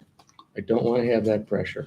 I don't feel it's fair to do that. If we can pass it, I'd be willing to pass. Well, we can't. No, we need to go in the order that I've laid out. I thought about this carefully, and I think that I want to go in the order that I've laid out. Can I raise one very functional issue that I believe, if I'm reading this correctly, is in both the vetoed version and the one is proposed? And please tell me if I'm just totally missing something, but in the calculation for the rankings, I think you want to have it opposite, not the lowest total rank, but the highest. No, it's the lowest. Because if you have 10 candidates, you have one person who gets almost no points. There's, how am I going to explain this? We have 10 candidates, we have to choose 9 of them. There's one candidate who one person likes and gives them a 1. They're going to get on the commission, right? No. The way it would work is let's say, here's the example. Let's say that the 7 council members all like one person. Mhm. and the mayor hates that person. Mhm. Doesn't hate that person, but doesn't want that person on the commission. Yeah. So the 7 members of council give that person a 1. Right. That's 7 points. Right, The mayor gives them a 10. Let's say there are only 10 applicants. okay. That's 17. Oh, Okay. okay, sorry. I'm assuming everyone ranks just from 1 to 9. Now I get, okay, No. no, that makes Then, sense. no, just let me finish the example. Let's say that the 7 council people are all in agreement on the number 2 person. So they give that person a 2. Yep. And the mayor really likes that person. He gives that person a 1. Yeah. That would be 15 points. So those 2 people are likely to be on the Gotcha. commission. Let's say the 3rd person gets 3s from everybody on council. That's 21. So that person is already higher than the other 2 without the mayor's vote. Mhm. So we have a consensus with the lowest score. I mean, we had to do this like golf. Yeah, okay. And if someone doesn't vote on a candidate, I have no opinion. That's, We have to divide by a smaller number. We can't divide by 8. But then that would still be a smaller number under your system. Could be. Well, we might have to work some kinks out, but I envision that I think- everybody would I think rank you're- order every person. You're assuming, but the system assumes that every candidate gets a number, but if there's 15 candidates to consider, and I give 0s to 6 of them, and you give 0s to a different 6, then that candidate would have the lowest number. All right, let's say, so you would have let's, to have it that let's, Yeah. everyone has to get a rank. No let's one can say, get a let's, zero. So that can't be, yeah. let's say that a 0 is not a possible rank, and that anybody who gets no number gets a number higher than the number of people who are up for the commission. So, or you simply, you rank all applicants 1 through 25, if there's Right. 25. Right, that's what I envisioned. Okay, that's just not, okay. You raise a fair point, Jackie, on that, Yeah, because no, it's that not, makes sense to me now. Well, the process can cover that. because it says members of the commission will be chosen from. So if we think an applicant is not qualified, I think he's not qualified, but you think he's qualified. Right. So you give him a number, and I say he's not qualified, he's out for me. So he gets, you understand, so he gets Yeah. nothing from me, because he's not, in my view, he's not qualified to even get a number. He automatically He gets the highest he number. automatically gets the 25, highest yeah. number. 25. You would It get would the have to all- highest number. you It's would like ha- a rank. Yeah, it would be like 1 through Somebody 10, who's and you not have to fill all the qualified slots. Gets one number higher than the number of applicants. That's kind of a detail that we can cover. Well, I would be in favor of having the discussion on the next ordinance first and coming back to the veto. And if the next ordinance has no changes, and we can pass it tonight, with the commitment by a mayor not to veto it, and it can go into effect tomorrow, we're better off. I agree. And if we can't do that, then we go back and veto. And if there's a downside to doing it that way, I'd like to understand what the downside is, because I don't see it. We lose nothing by having that discussion first.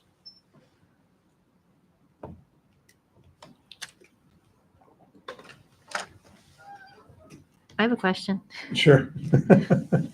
If we approve 13, can you still override the veto? And then 13 overrides 4?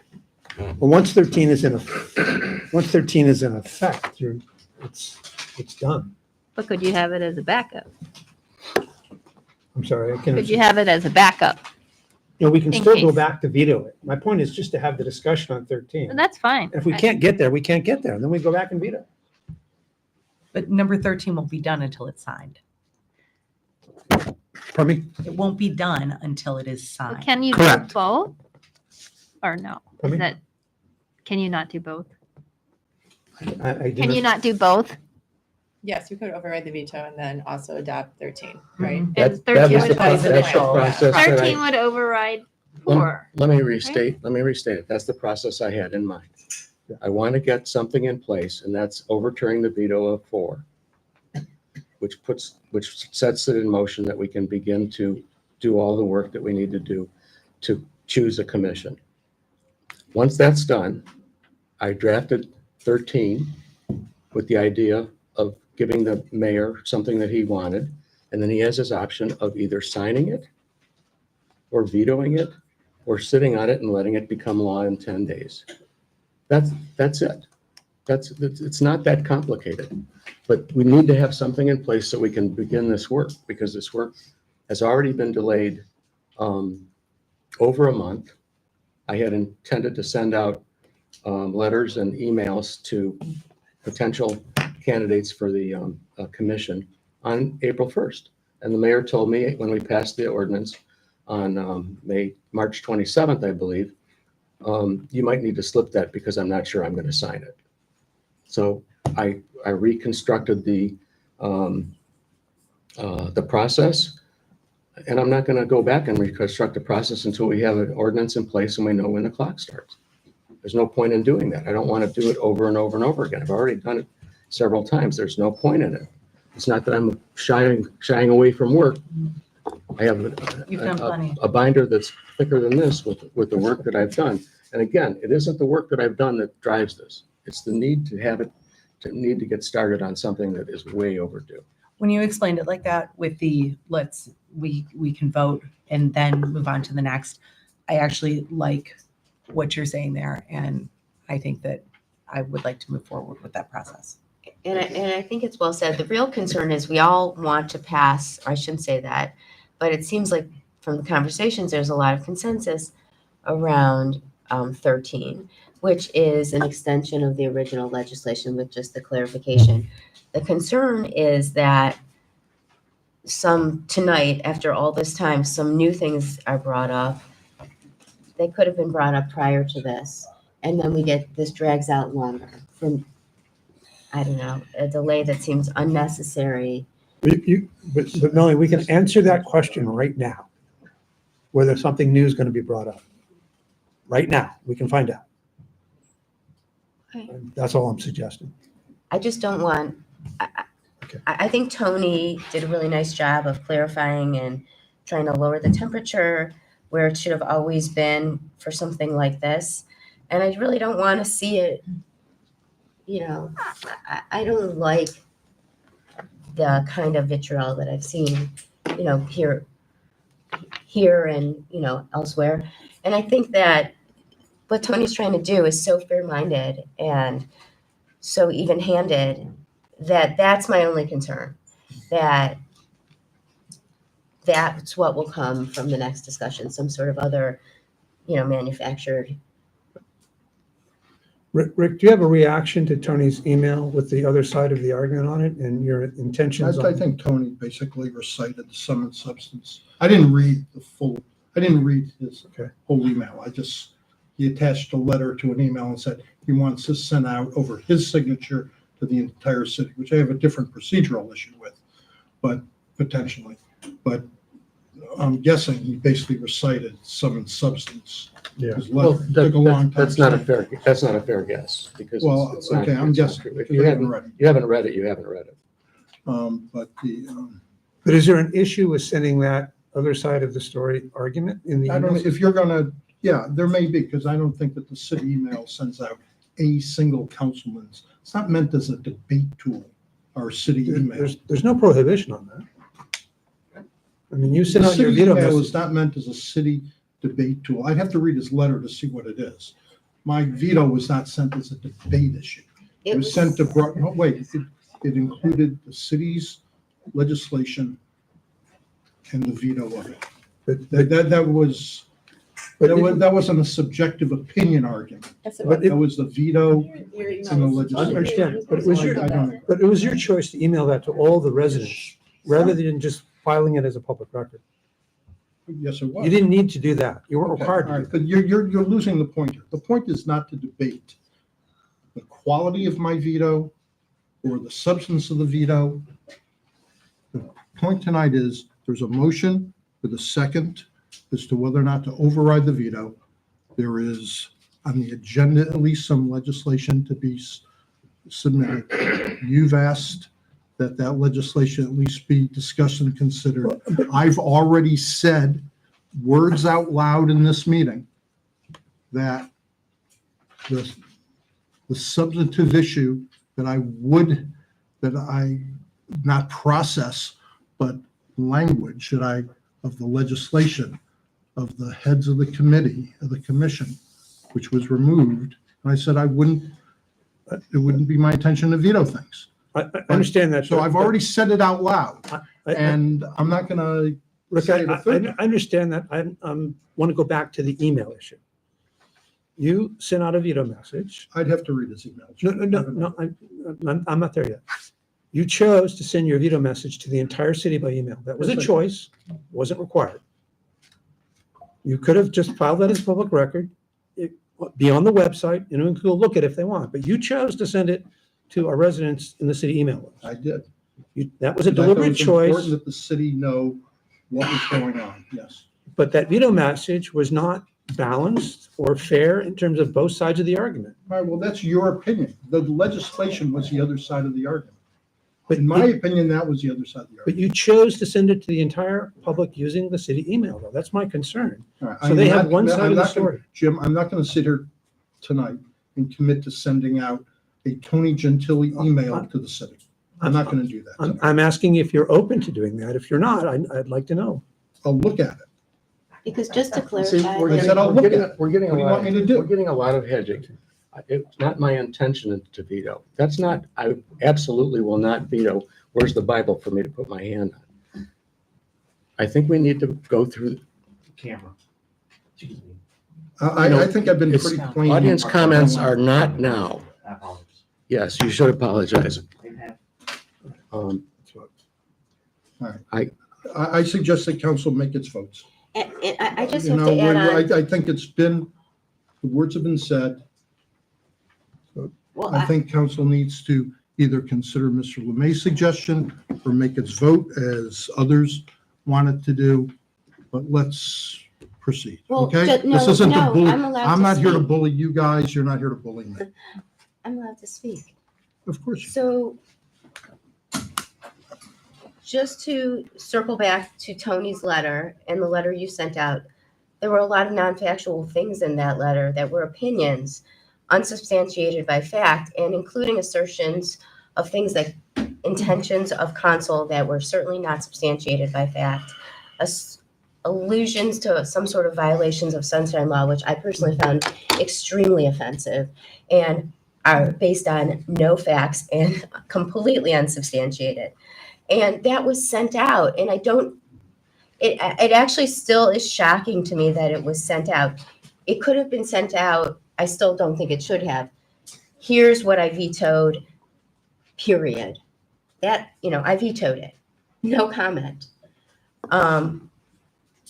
I mean, maybe an attachment of a statute if you thought it was in violation of some state, something in Ohio, which that wasn't part of it. So I just don't understand that comment. And I just needed to say that because I think it's very important from our perspective as council members, that this, what we say, misleading, unsubstantiated, not fact-based letter was sent out that referenced our work that we believe has been done in good faith, and I know diligently on behalf of Mr. Gentili.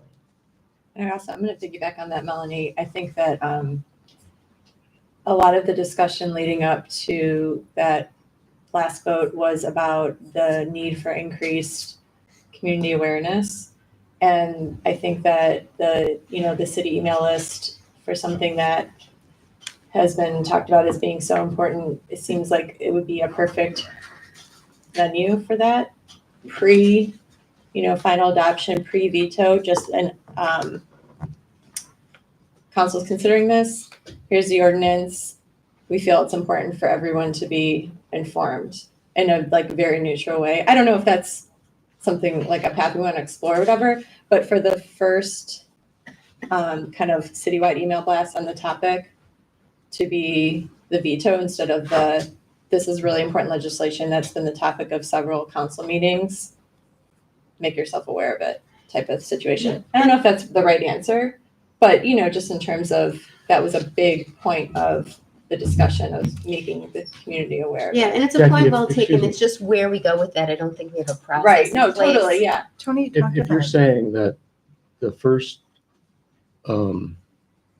email message to the residents or whoever's on that list, because I've told it's not only residents, was the negative side, Mhm. and that shouldn't have been the way it went. I Right. agree with you. Yeah. I agree with you. And there was no opportunity that I never even thought about sending out an email, because this has risen to the level it has because of the veto. And there was an earlier veto of some legislation that Mr. LeMay proposed, and there was no email to the entire email list. I have to say email list because I don't know who's on it. I was told that it's not only residents and it's not every resident. So this has been raised to a new level that we haven't seen in my 13 years on, or 12 plus years on council. And it was raised by a very negative, and I would agree with Melanie's contention that it was insulting to council because it practically accused us of having a smoke-filled room and cloak and dagger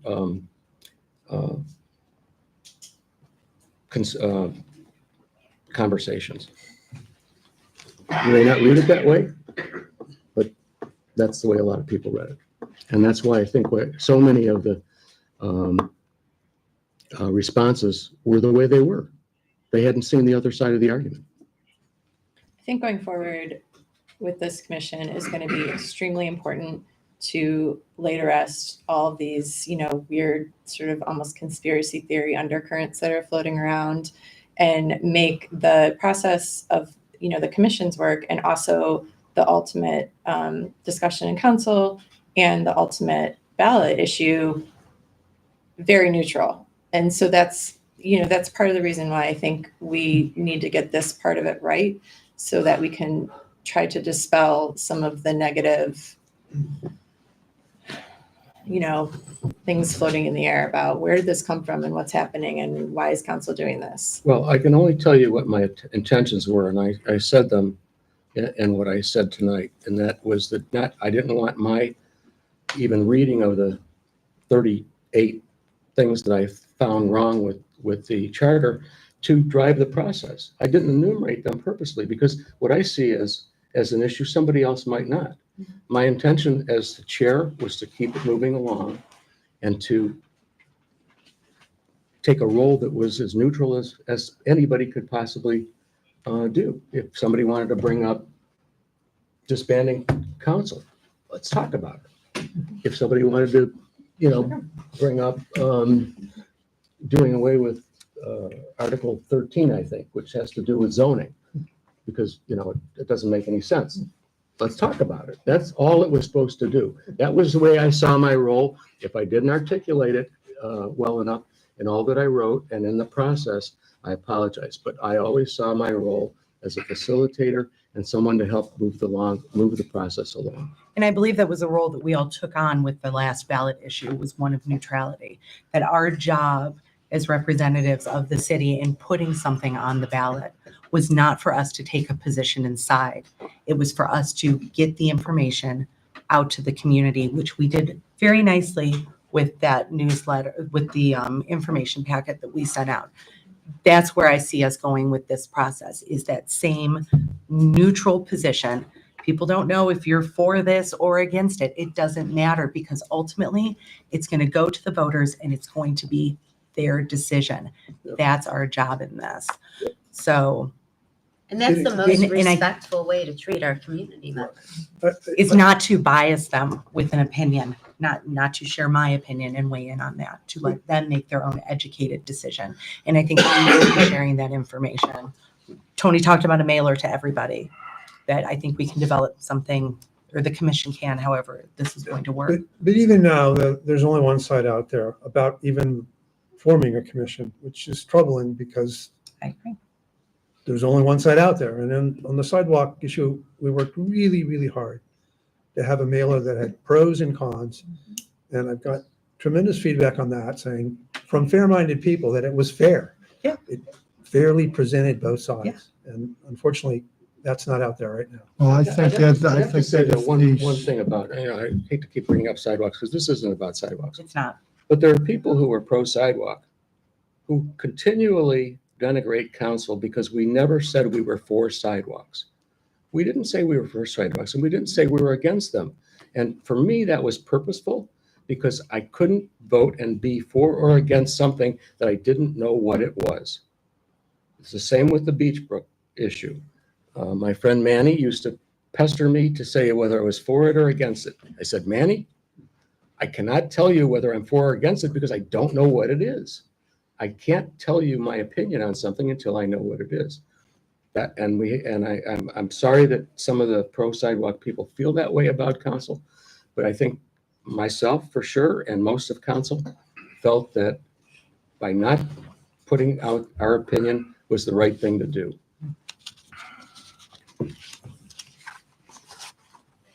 All right, you ready for a vote? Okay, there's a motion to override the veto. I don't know what And Steve's enact the ordinance. enact the ordinance. There's a motion and a second. Melanie seconded, I think. Yes. Roll call. Ms. Atrach, Yes. Ms. Weltman, Yes. Ms. Godek, Yes. Mr. Lemay. Yes. Mr. Gentili, Yes. Dr. Wong. Yes. Okay. We will move on then to our next agenda item. I lost the agenda. Look, may I present this, Mayor? Our next agenda item is ordinance 2024-13. An ordinance forming a charter review commission. Mr. Gentili has asked this to be introduced tonight for first reading. Tony, the floor is yours regarding it. All right. I purposely didn't do a red line on this because I don't see it as an amendment to 04. I can walk you through the changes. The first one is in section 2, where the language about the co-chairs of being myself and Melanie Weltman was removed. And all we have is clearly that the council members, Anthony Gentili, Melanie Weltman, and Jim Lemay, will serve as non-voting council liaisons to the commission to provide information to the commission. A sentence was deleted. Section 3 was added. The administration is directed to make available to council and to the commission such administrative, informational, and other city resources as council or the commission request to facilitate the prompt formation of the commission and prompt completion of by the commission of its obligations. And the only other change was to, section 10, I think, had a different number in 04, and that emergency clause had a defect. It was unfortunately copied and pasted from a different ordinance, and there was something in there that didn't apply. So this one, I believe, if the mayor chooses to sign this ordinance and it goes into effect, we'll make it effective immediately. And that is it. So in section 2, Tony, after Melanie Weltman, Right, you comma need an and. and. Yeah, comma and. Just grammatically. Okay. My next, just a question, something we talked about, just process-wise in terms of selecting the commission is, we talked a little bit about it last time, but I think it's critically important that we don't have this vote per se until, and Steve said it's permissible on appointing of officers, that we can have an executive session about this. I don't know how many applicants we're going to get. I hope we get a lot. I hope they're wonderfully qualified. But all of us will know, some of us will know certain applicants, others will know other applicants. Some will have an opinion on an applicant, and it's critical that the 8 of us get together and have a full discussion on all the applicants, because we're going to learn a lot from the impressions other people have. So that my concern, Tony, was it says chosen by a vote. And I really like to make sure we have that executive session discussion. In the best world, we'd have that discussion and reach consensus on maybe the top 5 or the top 6, and those would go on the commission and only have to do this voting maybe on the rest. This I'm exec- hopeful we'll be so many qualified that the best ones will rise to the top and we can have consistency on this. But I want to make sure that that's part of this process. And should we put it in that section 4 as a precursor to the vote? Well, the executive session is in the process statement, which I know is not a part of the ordinance. But Yeah. because I asked Mr. Byron specifically whether we could have a discussion in executive session about Yeah. the candidates, and he said yes, because they're, I forget what title he gave them. So that was always the intention. So if the executive session is the only thing we add to this, and we can pass it tonight, I'm okay with it. Great. But that, I don't want any words about consensus or anything else. I think just the executive session discussion is what I would be comfortable adding, and that would be it. Right, I put together some words, and we can look at that real quick. It's only the first sentence that is different. To incorporate that, because I just think it's important that we have that full-throated discussion about the applicants, and everyone can contribute to that, weigh the pros and cons. And a lot of it, so different applicants may have different skills, and we want well-rounded skills, different backgrounds, different experiences, and so bringing that out in that session, so we have a broad skill set in the commission would be important. So that was my effort. Only the first sentence is substantively different. The second part of this just says, to the extent we can't reach consensus, then we vote on the remaining positions. That was my intent. The only problem I have with what you've written here, and thank you for writing it, is the word consensus. The word consensus is not You need to vote. not well defined. You need to vote in public. I got So you that. can have the conversation in executive session about who, but you can't have a rank ordering or anything like that. Just, you could talk about the candidates and what you think of them. So, The rank ordering has to be public? Yeah. Yeah. Interesting. okay. We can't have a straw poll or anything Right. like that. Right. You could often gather probably who the top people everyone likes are, just like in our conversations before we vote. Hmm. You can do a straw poll. I think we should discuss those folks in an executive session. And I would see, if you know someone and know something about them, to say the good things about them. If you think there's somebody who wouldn't be qualified, to say that. But no, everybody can say what they know about each person without any back and forth or trying to take a straw poll or come to a consensus. I'm uncomfortable with the consensus. Yeah, because I'm with you. That's a. So- I think we do the Wishy-washy- discussion and then wishy-washy still word. do the full ranking. Right. Yep. So then just maybe put a period after session and add that first. Council and mayor shall discuss the applicants for commission in executive session. Period, yeah. And leave it at that. Could add that, and I would, I think you could just put that sentence at the very beginning of section 4, right? Exactly. That's where it should go, Right. yeah. Yeah. So Steve, just so I'm just thinking practicalities of how this is going to work. So we have that discussion, everyone rounds out, this person's great, not so great, so forth. And then we come to council, and then we have, 15 applicants. Just, I'm trying to get my head around how practically that's going to work. Understanding we have to vote in public session. Well- So, can we go back to something else that's in the process statement? yeah, The former chair people. So now it may be the 3 liaisons. We're going to compile that list and bring the list of the 9 to council for discussion and so- ratification. so after we have the executive session, we all go away, We all go away, do our rank ordering. do our rank ordering. Those are given to Melanie, you and me, I guess, or pick one of us to do Yeah. it and put that together. Compile them. Do the math on it. Okay, And then we bring the best 9 or 12, because I think we talked about 3 the alternates, alternate. to council for further discussion and hopefully approve. So you'd bring that rank order to council, we discuss that, here's where this worked out.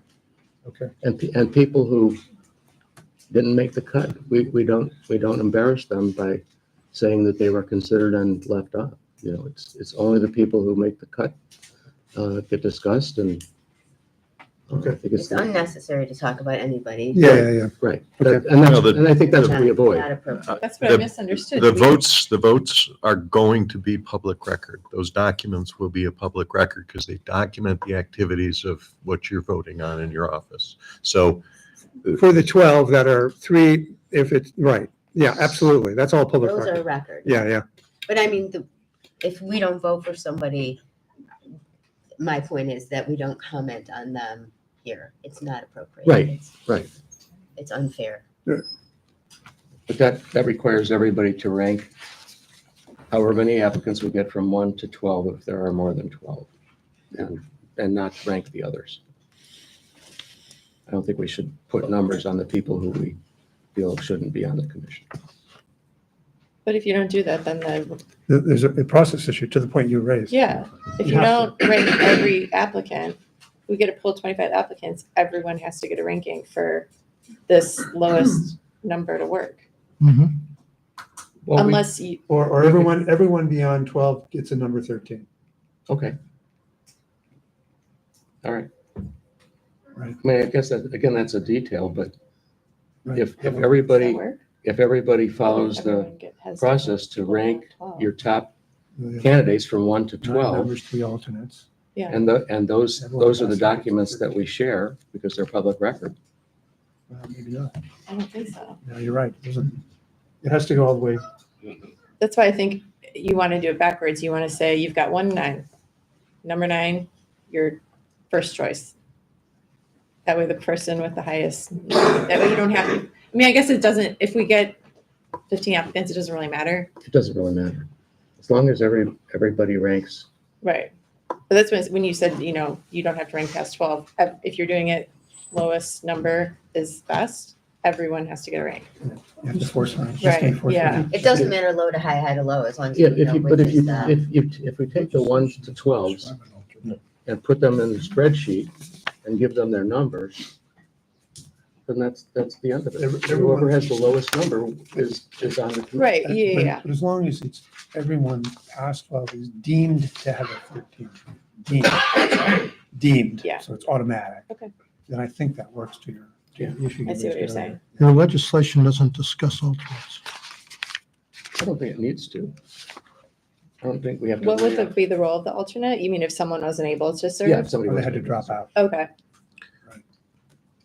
But part of that's going to depend on the number Well, of there's, applications we get. 'cause if you don't have the role of the alternate spelled out in the legislation, you don't have alternates. Yes. The commission doesn't have alternates.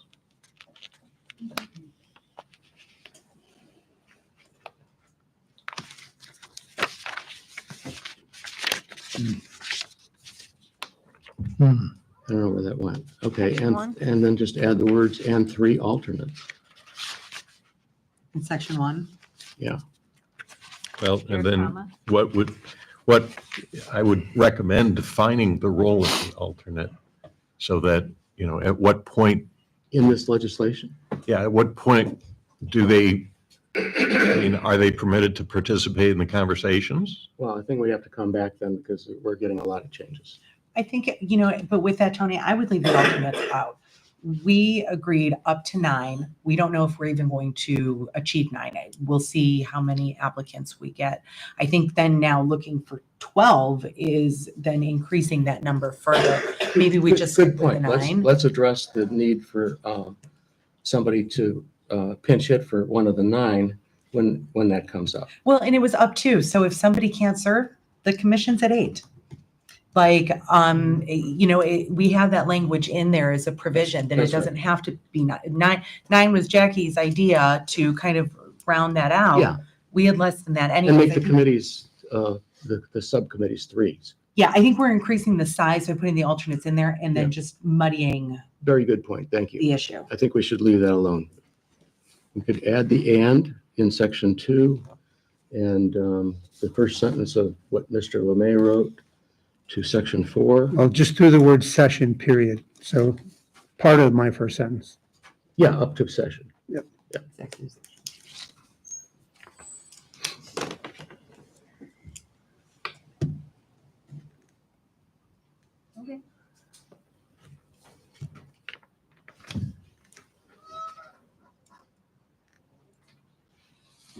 further discussion? Motion to suspend. Let me ask, I still have some questions. I just want to make sure it's clear. Could you explain the role of the liaison identified as opposed to the role of other council members and the mayor so far as interaction with this committee? Certainly, I intend to interact with this committee. What is the role of the liaison council person as opposed to Kathy, Jackie, Emmy, Scott? What's the difference? To make sure that they have the information that they need. That burden isn't on you or the other council members. But what does that mean? Functionally, just Let's say thinking they, through it. let's say they ask for, tell us what they do in Mayfield Heights. We would gather that information and give it to them. I can't think of any other examples I off the take top it- of my head. I take it only that the three have volunteered to attend meetings, listen, fulfill requests. I mean, it's more work for those three, but obviously everyone here can attend all those meetings. Right. They're and open public contribute meetings. or ask questions or provide. So I think I read it as just, I'm volunteering to Help out. help out. Yeah. I mean, I see it as a facilitator, so if they request information, we make sure they get copies of whatever they want or access that information for them. That was how I read it too, is that it's less voluntary for you guys to show up at a meeting than it is for us. Right. So.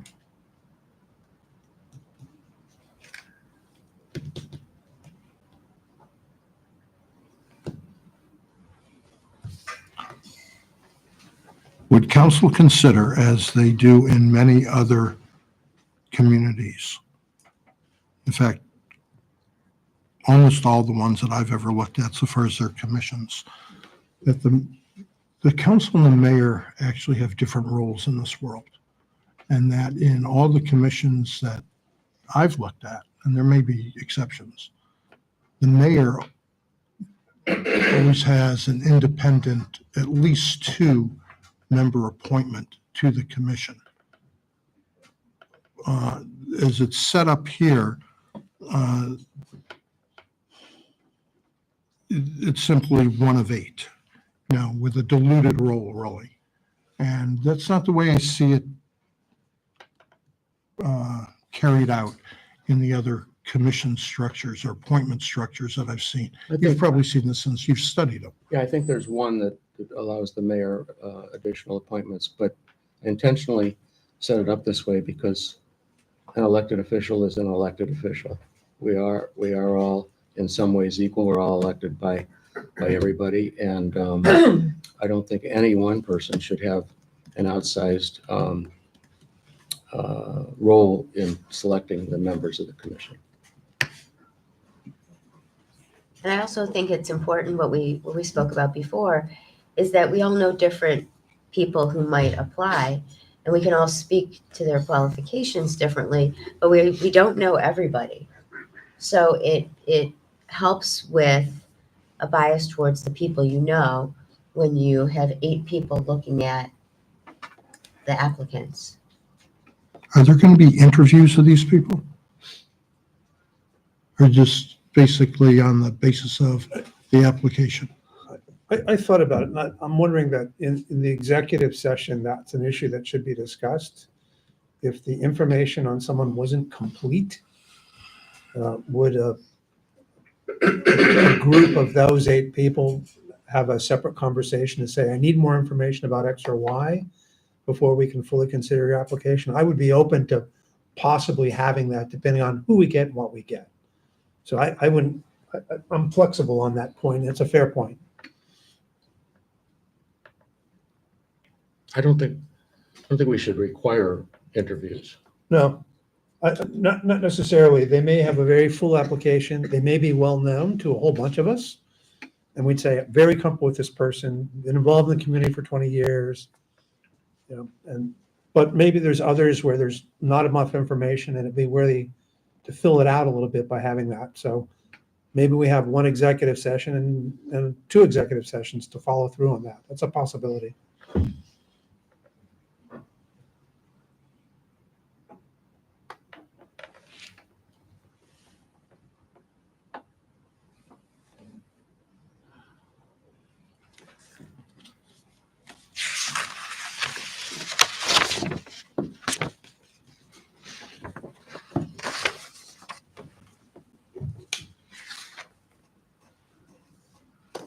Anyone else?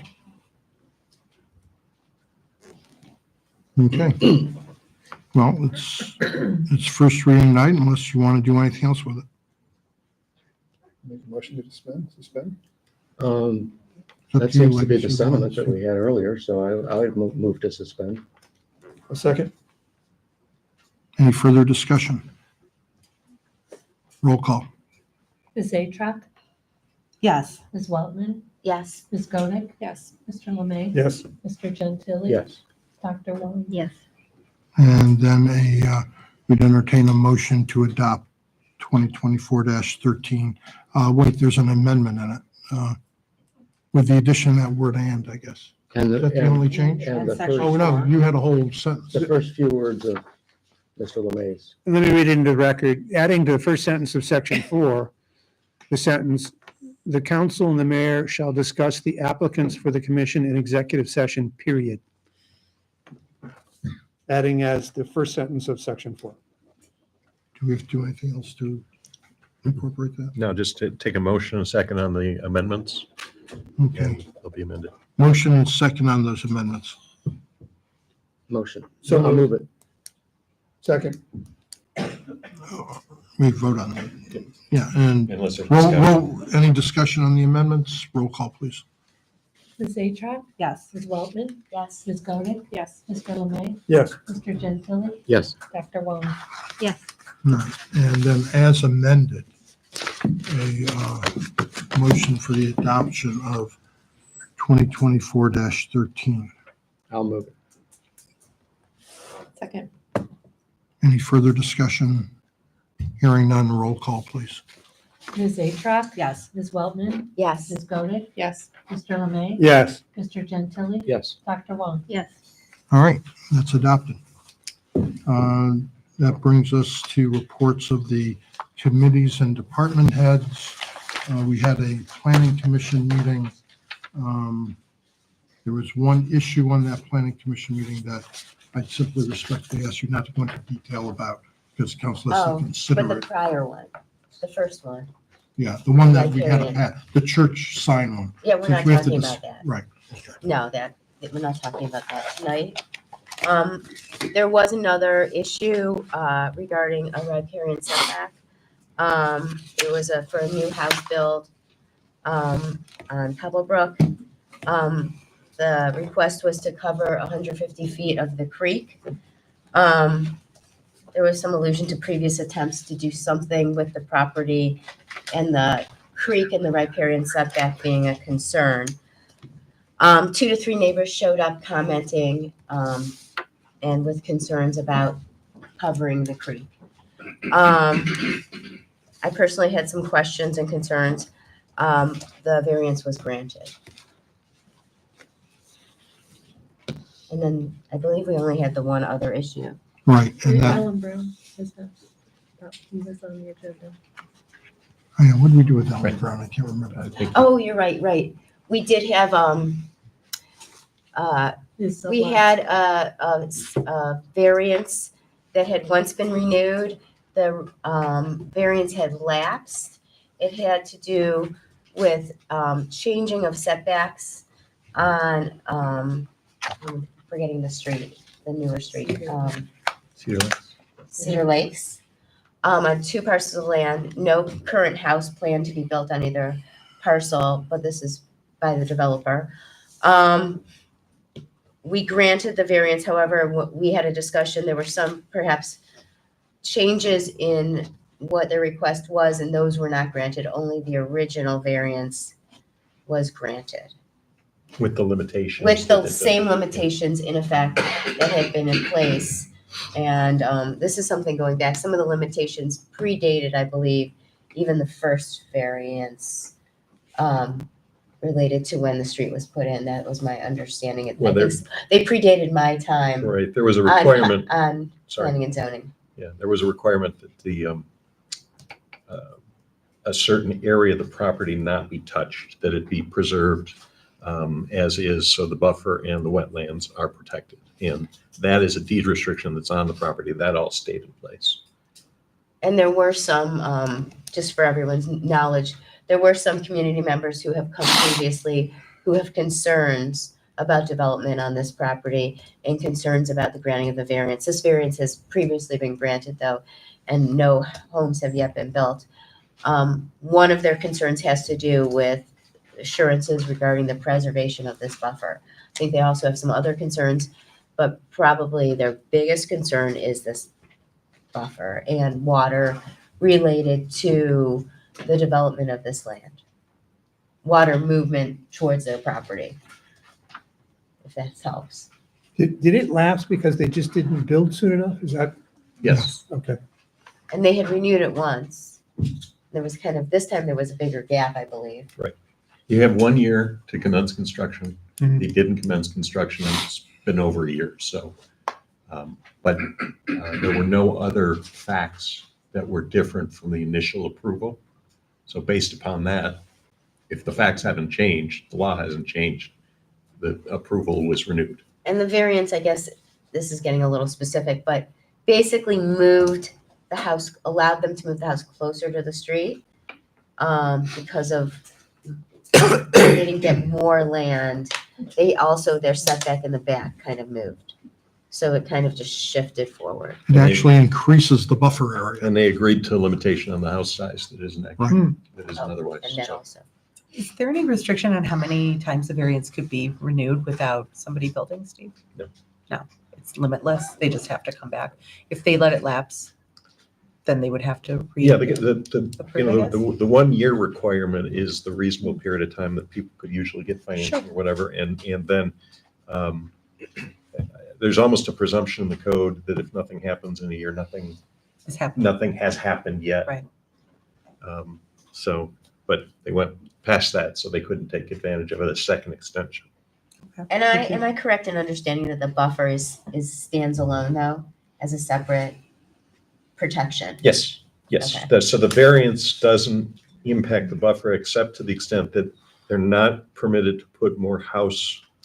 I mean, if they move the house forward, they're not permitted to take advantage that the distance from the buffer area is going to Yes. increase as well. Okay, thank you.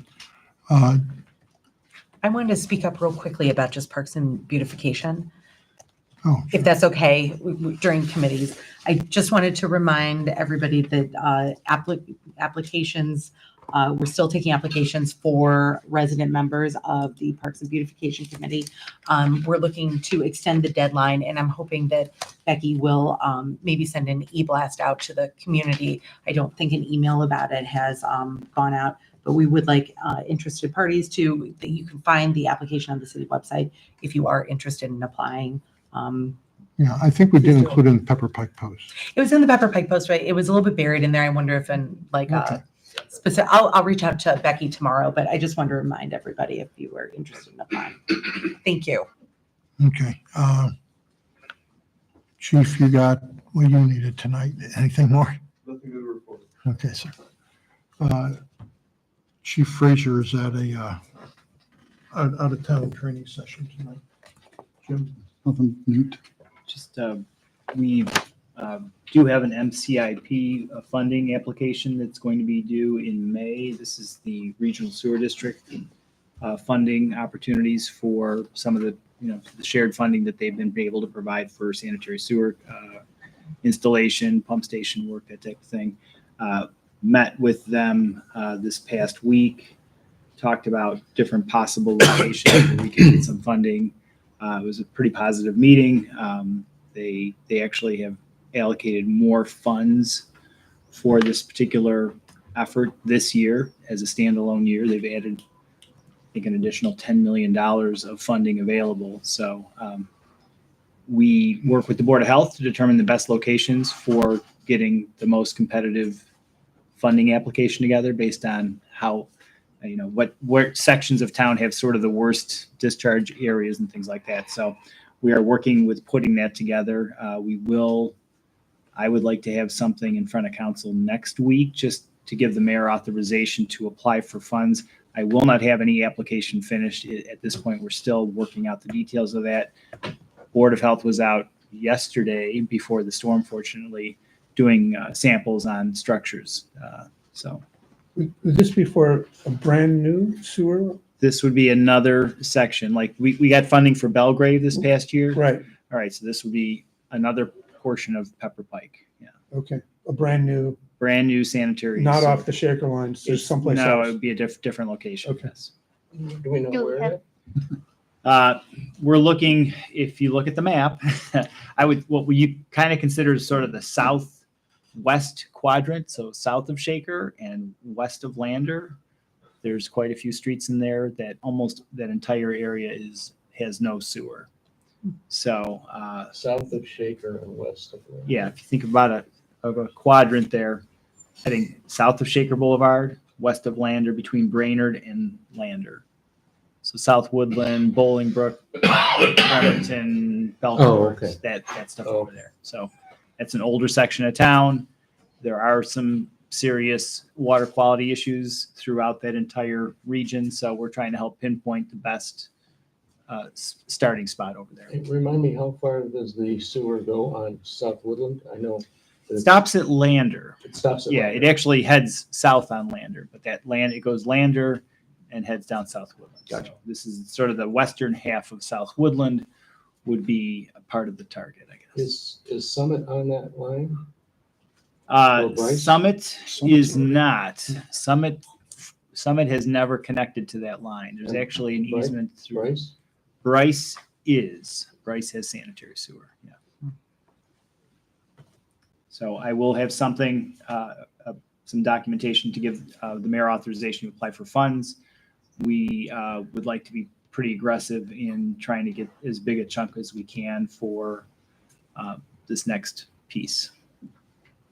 Based on that there's some additional money being allocated, we can maybe even ask for a slightly. It may be a unique year to get some extra money for the project. Don, I know we've asked this in the past, but is there like a way to make like a 5-year plan for new sewers in the city? I know you can't really, but just because for the residents, it's a lot of money and it's something that you need to plan for or know about, that maybe your street might be on a short list of streets in the future. You know, we're talking about assessments $20,000+, which can be distributed over 20 years, but it's still a lot of money. Do you think you can make up a short list for us? We have a working map, but it really is dependent on whether or not we get funding. And so Right. it's not, and it's also based on what type of sampling we get from Board of Health. They do provide us updates, and sometimes areas that have been pretty good quickly shift. So if somebody says, gee, I thought I was going to get my sewer in 2027, and all of a sudden we move it because we have another project that's a higher priority. It's not a total roadmap, I guess. Right. And some people might rely on it one way or the other. They're really looking forward to it, or Right they're now. really dreading it. And then when we Know change the about. order, it becomes a bit of a problem. I guess just if we could have that information so people could make decisions about their current system, whether it would be replacement or repair. I think that's where the value is. So if you know you're on the list, can you make your system last another 3 to 5 years or 6 years if you know, versus Right. you're in a place where they're probably not going to be able to ever do it. Like, for example, the portion of Shaker beyond Pepper Creek. Right. So they would make the decision to replace their system Yeah. as opposed to repair. Our experience is nobody ever actually makes the decision on their own to replace the system. It's almost always driven by the Board of Health. So the Board of Health will ask us literally every single time that they're thinking about making somebody do a full replacement. Is this one likely or logical to move forward? And we have those discussions probably 6 times a year. And some of them are like, hey, we're probably 3 to 5 years out on putting a sewer on that street. And then they will help make that decision with the resident to not replace. But there are some areas where there's some streets that we could be 10+ years out. So they are sharing that information with people. Constantly, yes. Yeah, I don't think I've ever heard a case where a resident said, you know what, I'm just going to go ahead and get a new septic system in because I think my old one's kind of old. They only replace it if they're working with the Board of Health about some type of. They also have to replace it when they sell their house and if it's not up to code, right? And so- We get calls when there's a sale. Yeah. So, and then we work with the Board of Health on what type of fixes may be there on that system. And is it going to be long enough to work long enough to wait for the sewer when the sewer might come? So we assist people so that if they're going to sell their house Yes. and there's anticipated in the next several years, not exactly the year, Yes. we help them so they're not we- stuck. Right. We absolutely work with the Okay. Board of Health on all those every time. Okay, thank you, Doug. Should, nothing. Mm. Okay, hopefully next week, we are working to see that MKSK will be here before council to discuss their first iterations of the Gates Mills Park and Path. So you should look forward to that for next week. I don't think I have anything beyond that for this evening. Council, you have anything? I just wanted to mention, oh, I'm sorry. Go ahead. Kathy. Go Okay. One of my neighbors had asked about the fire hydrants that had been replaced and when the sort of grass and stuff was going to get filled in. So I asked Jim and he said that's the county, right? So City of Cleveland. city, okay. Cleveland. And spring is construed relatively liberally. So Yes, they said they're going to sometime- repair in spring. Yeah. So, So Right. it's coming.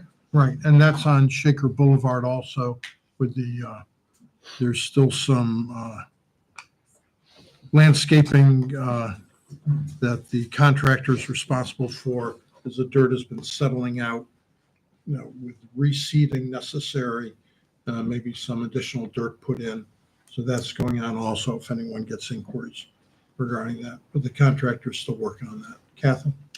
I don't think council is aware, but apparently there's some Dominion Energy stuff going on at Gates Mills Boulevard. Is that, or no, gas? It's East Ohio Gas. Gas. Dominion. Yeah, I'm not sure. Actually, I think they got bought up by another company now. So I don't know what the actual name. But there's a lot But of. it's part of the natural gas. They're doing some line repair, just regular maintenance. So my neighbor from across the street, his yard was dug into past the right of way and he was out of town. He came back, there was a big hole in the ground. He was just wondering because he had emailed you and the service department or contacted somebody and you yesterday. He was just wondering how long it's going to be going on to make sure and how to make sure that his property is restored because they dug a huge hole and there's a big tractor there. And I was away this weekend and I looked and I was like, oh my gosh, that's huge. And we had no warning for the residents on Gates Mill. So I was just wondering, how long is it going to last? When should he expect? And is there any way in the future we can somehow put notice on the website or let the residents know that are affected? Because it does go down to one lane during the day and you just have to watch out because there's a lot of bikers. And I think people should just be careful in that area right now because of what's going on. Well, we have a site on the front page for road closures. So if that wasn't caught up to it, it should Yeah, he couldn't find it on the website either. He looked. be. Okay. We'll have to, if you have any information regarding their restrictions to the roadway, please let Becky know so she can get it on the website. Okay. Yeah, I don't know that there were any road closures. I think they got it down to a Single lane. on Gates Mill, so So they restricted the traffic. restricted. Some. Yeah. Yeah, and I believe all the work has actually occurred within the public right of way, which they're allowed to do. If they went off of outside the right of way, that's sort of another matter. Yeah. I don't know. There's a big tractor on his lawn. Well, the first 20 feet is still the public right of way. He said it's past the line. But anyway, maybe Well, he'll give him a was, visit. if they did, they're responsible to restore her. But do we know how long the project's going to be going on? Because I didn't even know when it started and there was a bunch of pipes and I was like, oh, okay. Do we know? The they're allowed to do their work. It might take it. They, I think, initially thought it might be a couple of weeks, but they have to put the line in and pressure test it and do whatever they have to do. So I hope we don't get They're an not gonna blow anything explosion. up, are they? this time, yeah, they're no You smoke. get a lot of new stuff if they do. Yeah. I don't want a new house. Maybe we get a new trail. Right. That house or that corner house also had some other sewer work on Right. their own They personal just- connections. Yeah, I they don't know. just finished. it. I'll find out some additional Okay. information. Anyone else? Yeah, I want to thank Scott, Emmy, Melanie, Jackie, Jim, and Kathy and Rick for helping with this ordinance. And I feel like I just went through cesarean childbirth. You're not allowed to. It's tough. You don't want to claim that. Open heart surgery. No, I had open heart surgery. No, I didn't have open heart surgery. I had stents, and it was a lot easier than this was.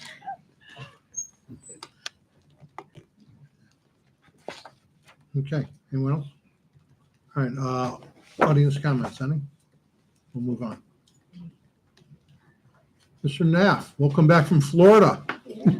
What's it been, 5 months? I don't like to announce those type of things. What? With that, I wanted to, Landing Ave 2632 Sound Center Road, I just wanted to thank the police department and the service department. There was an issue that happened, and they immediately came and addressed it properly. Thank you very much. It was, well done. Okay. Anyone else?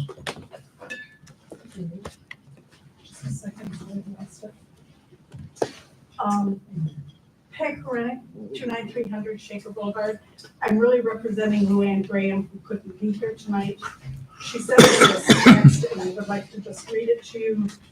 It's regarding the sewer, that we were told that, can't find it, I'm sorry. We were told that we could start getting permits to hook up. And anyway, there's some problem, I can't find it on here. There's some problem with our contractors have either contacted the city. They cannot get permits to hook up the sewer line from the county because Pepper Pike is not in compliance with the county. I have talked to my contractor, he hasn't done anything about it, so I don't know what the whole thing is about. She said she either talked or emailed Mr. Sheepy. He was gonna check into it. I know she's had a lot of back and forth with Don, and I thought, Don, you had it cleared up with Luann. We have Pepper Pike is kind of a unique case, for better or for worse. There's a lot of older houses and a lot of different situations, so every house is a little bit different. We have some contractors that are going right to the county to try to pull a permit without going through the building department first to make sure that their approach is appropriate. And so the county wants to make sure that there's good communication between our building department and the county on each individual location. Without going through too much detail, somebody might have something existing in their existing basement that requires the connection to be a little bit different than what the county would standardly approve for new construction on a new house. So when those things happen, they want to make sure that Pepper Pike's building department is on the same page as the county. We're actually having a meeting with the county and our building department tomorrow to make sure that all of those channels are taken care of, to make sure if anything we approve in Pepper Pike, the county doesn't reject, and vice versa, that we're on the same page. She said that they told her it would be a house-to-house basis. Does that mean you have to sit down and see what every house, what their connection would be? Yeah, I'll try to make it, I don't want to oversimplify this, but a lot of houses, it'll be very straightforward. They're bringing in a connection, it connects to the sewer coming out of the house at a very low elevation, and it meets the county requirements, and the city has no problem with it. There are some older houses where they might have what's called a side wall in their basement, the discharge line goes out the side wall. In the county's world, they'd prefer that you go underneath the floor of the basement and bring it up to that location. We don't really want to put people through that extra cost of potentially digging a lower sewer connection. And so we have to make sure that the city is on board with whatever's happening inside that basement. And that is typically done with the building department. They double check to make sure that the connections are proper, and then they would approve it, and then the county can approve it. So that isn't very simple, I guess. So there really But that, shouldn't be a problem if the contractor comes here and gets the permit and then goes to the yes, county. that's the proper procedure. They should get the clearance from Pepper Pike first. We've already talked to the county about what we will allow, and then the county can then issue the permit.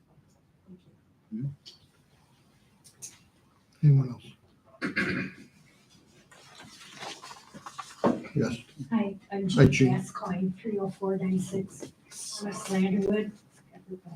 I have a few observations. On my road notes. Anyhow, I just want to start out by saying, I appreciate all the work and the time that everybody has taken.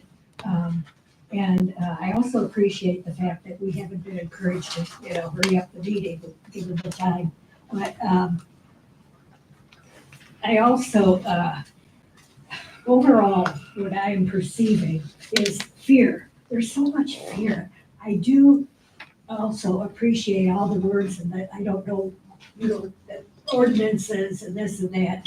And, thank God, that's why you guys are the council people. But overall, it just seems like there's so much fear, and that's why looking forward to some sort of letter from Tony.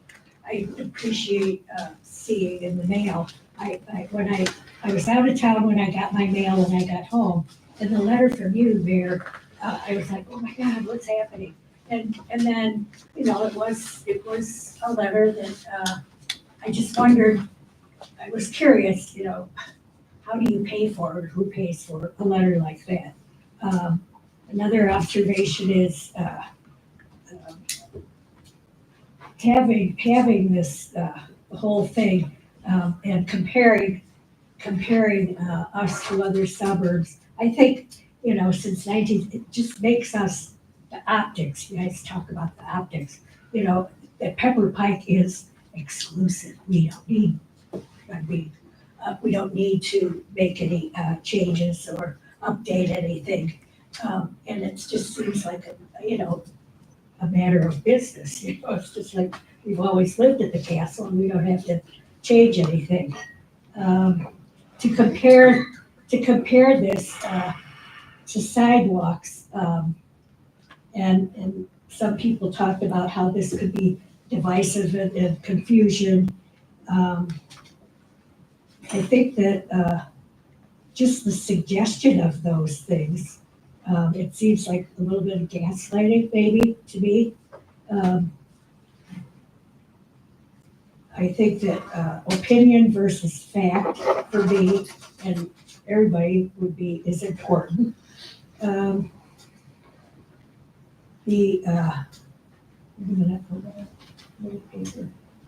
probably there's a mission statement in this whole thing, right? Yes. Oh. Okay. And I'm not finished yet, but is there a mission statement in this whole business? Are you asking? Yeah, I'm asking, but I know I'm not supposed to ask questions, so that's a comment. You could talk to me afterwards, but, Yeah, send me an email. okay. I'll be happy to respond. Okay.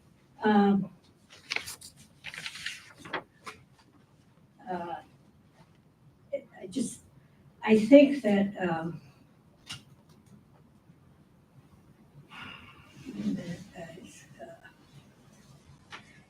and just finally, the point, Tony, of your mailing in a request, to have an email sent out, and your response, Mayor, that it was last minute. It seems to me like in the few years that I've been coming to these meetings, many times council says, they don't get anything until the last minute on the day of a council meeting.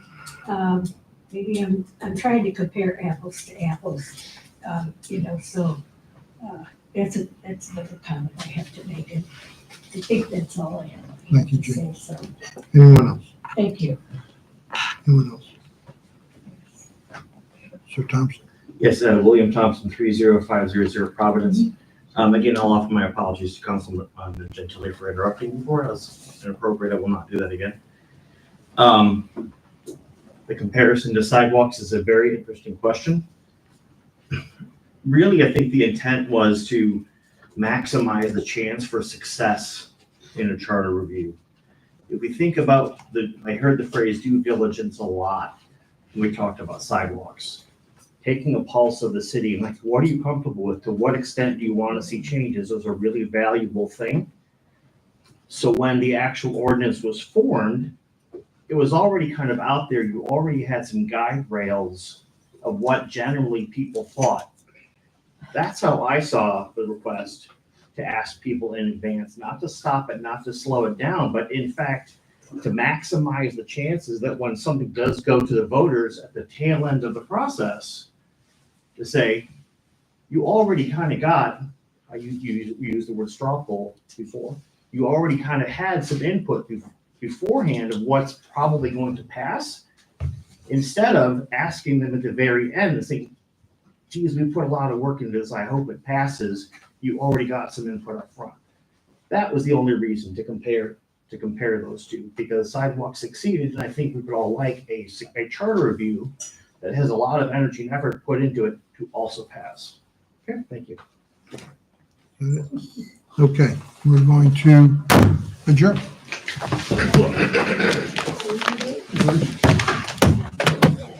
It's just God, you work with other cities, right? Like, I feel like every time you're like, why we're doing this? Yes, there's 3 of you. I'm going home. It is a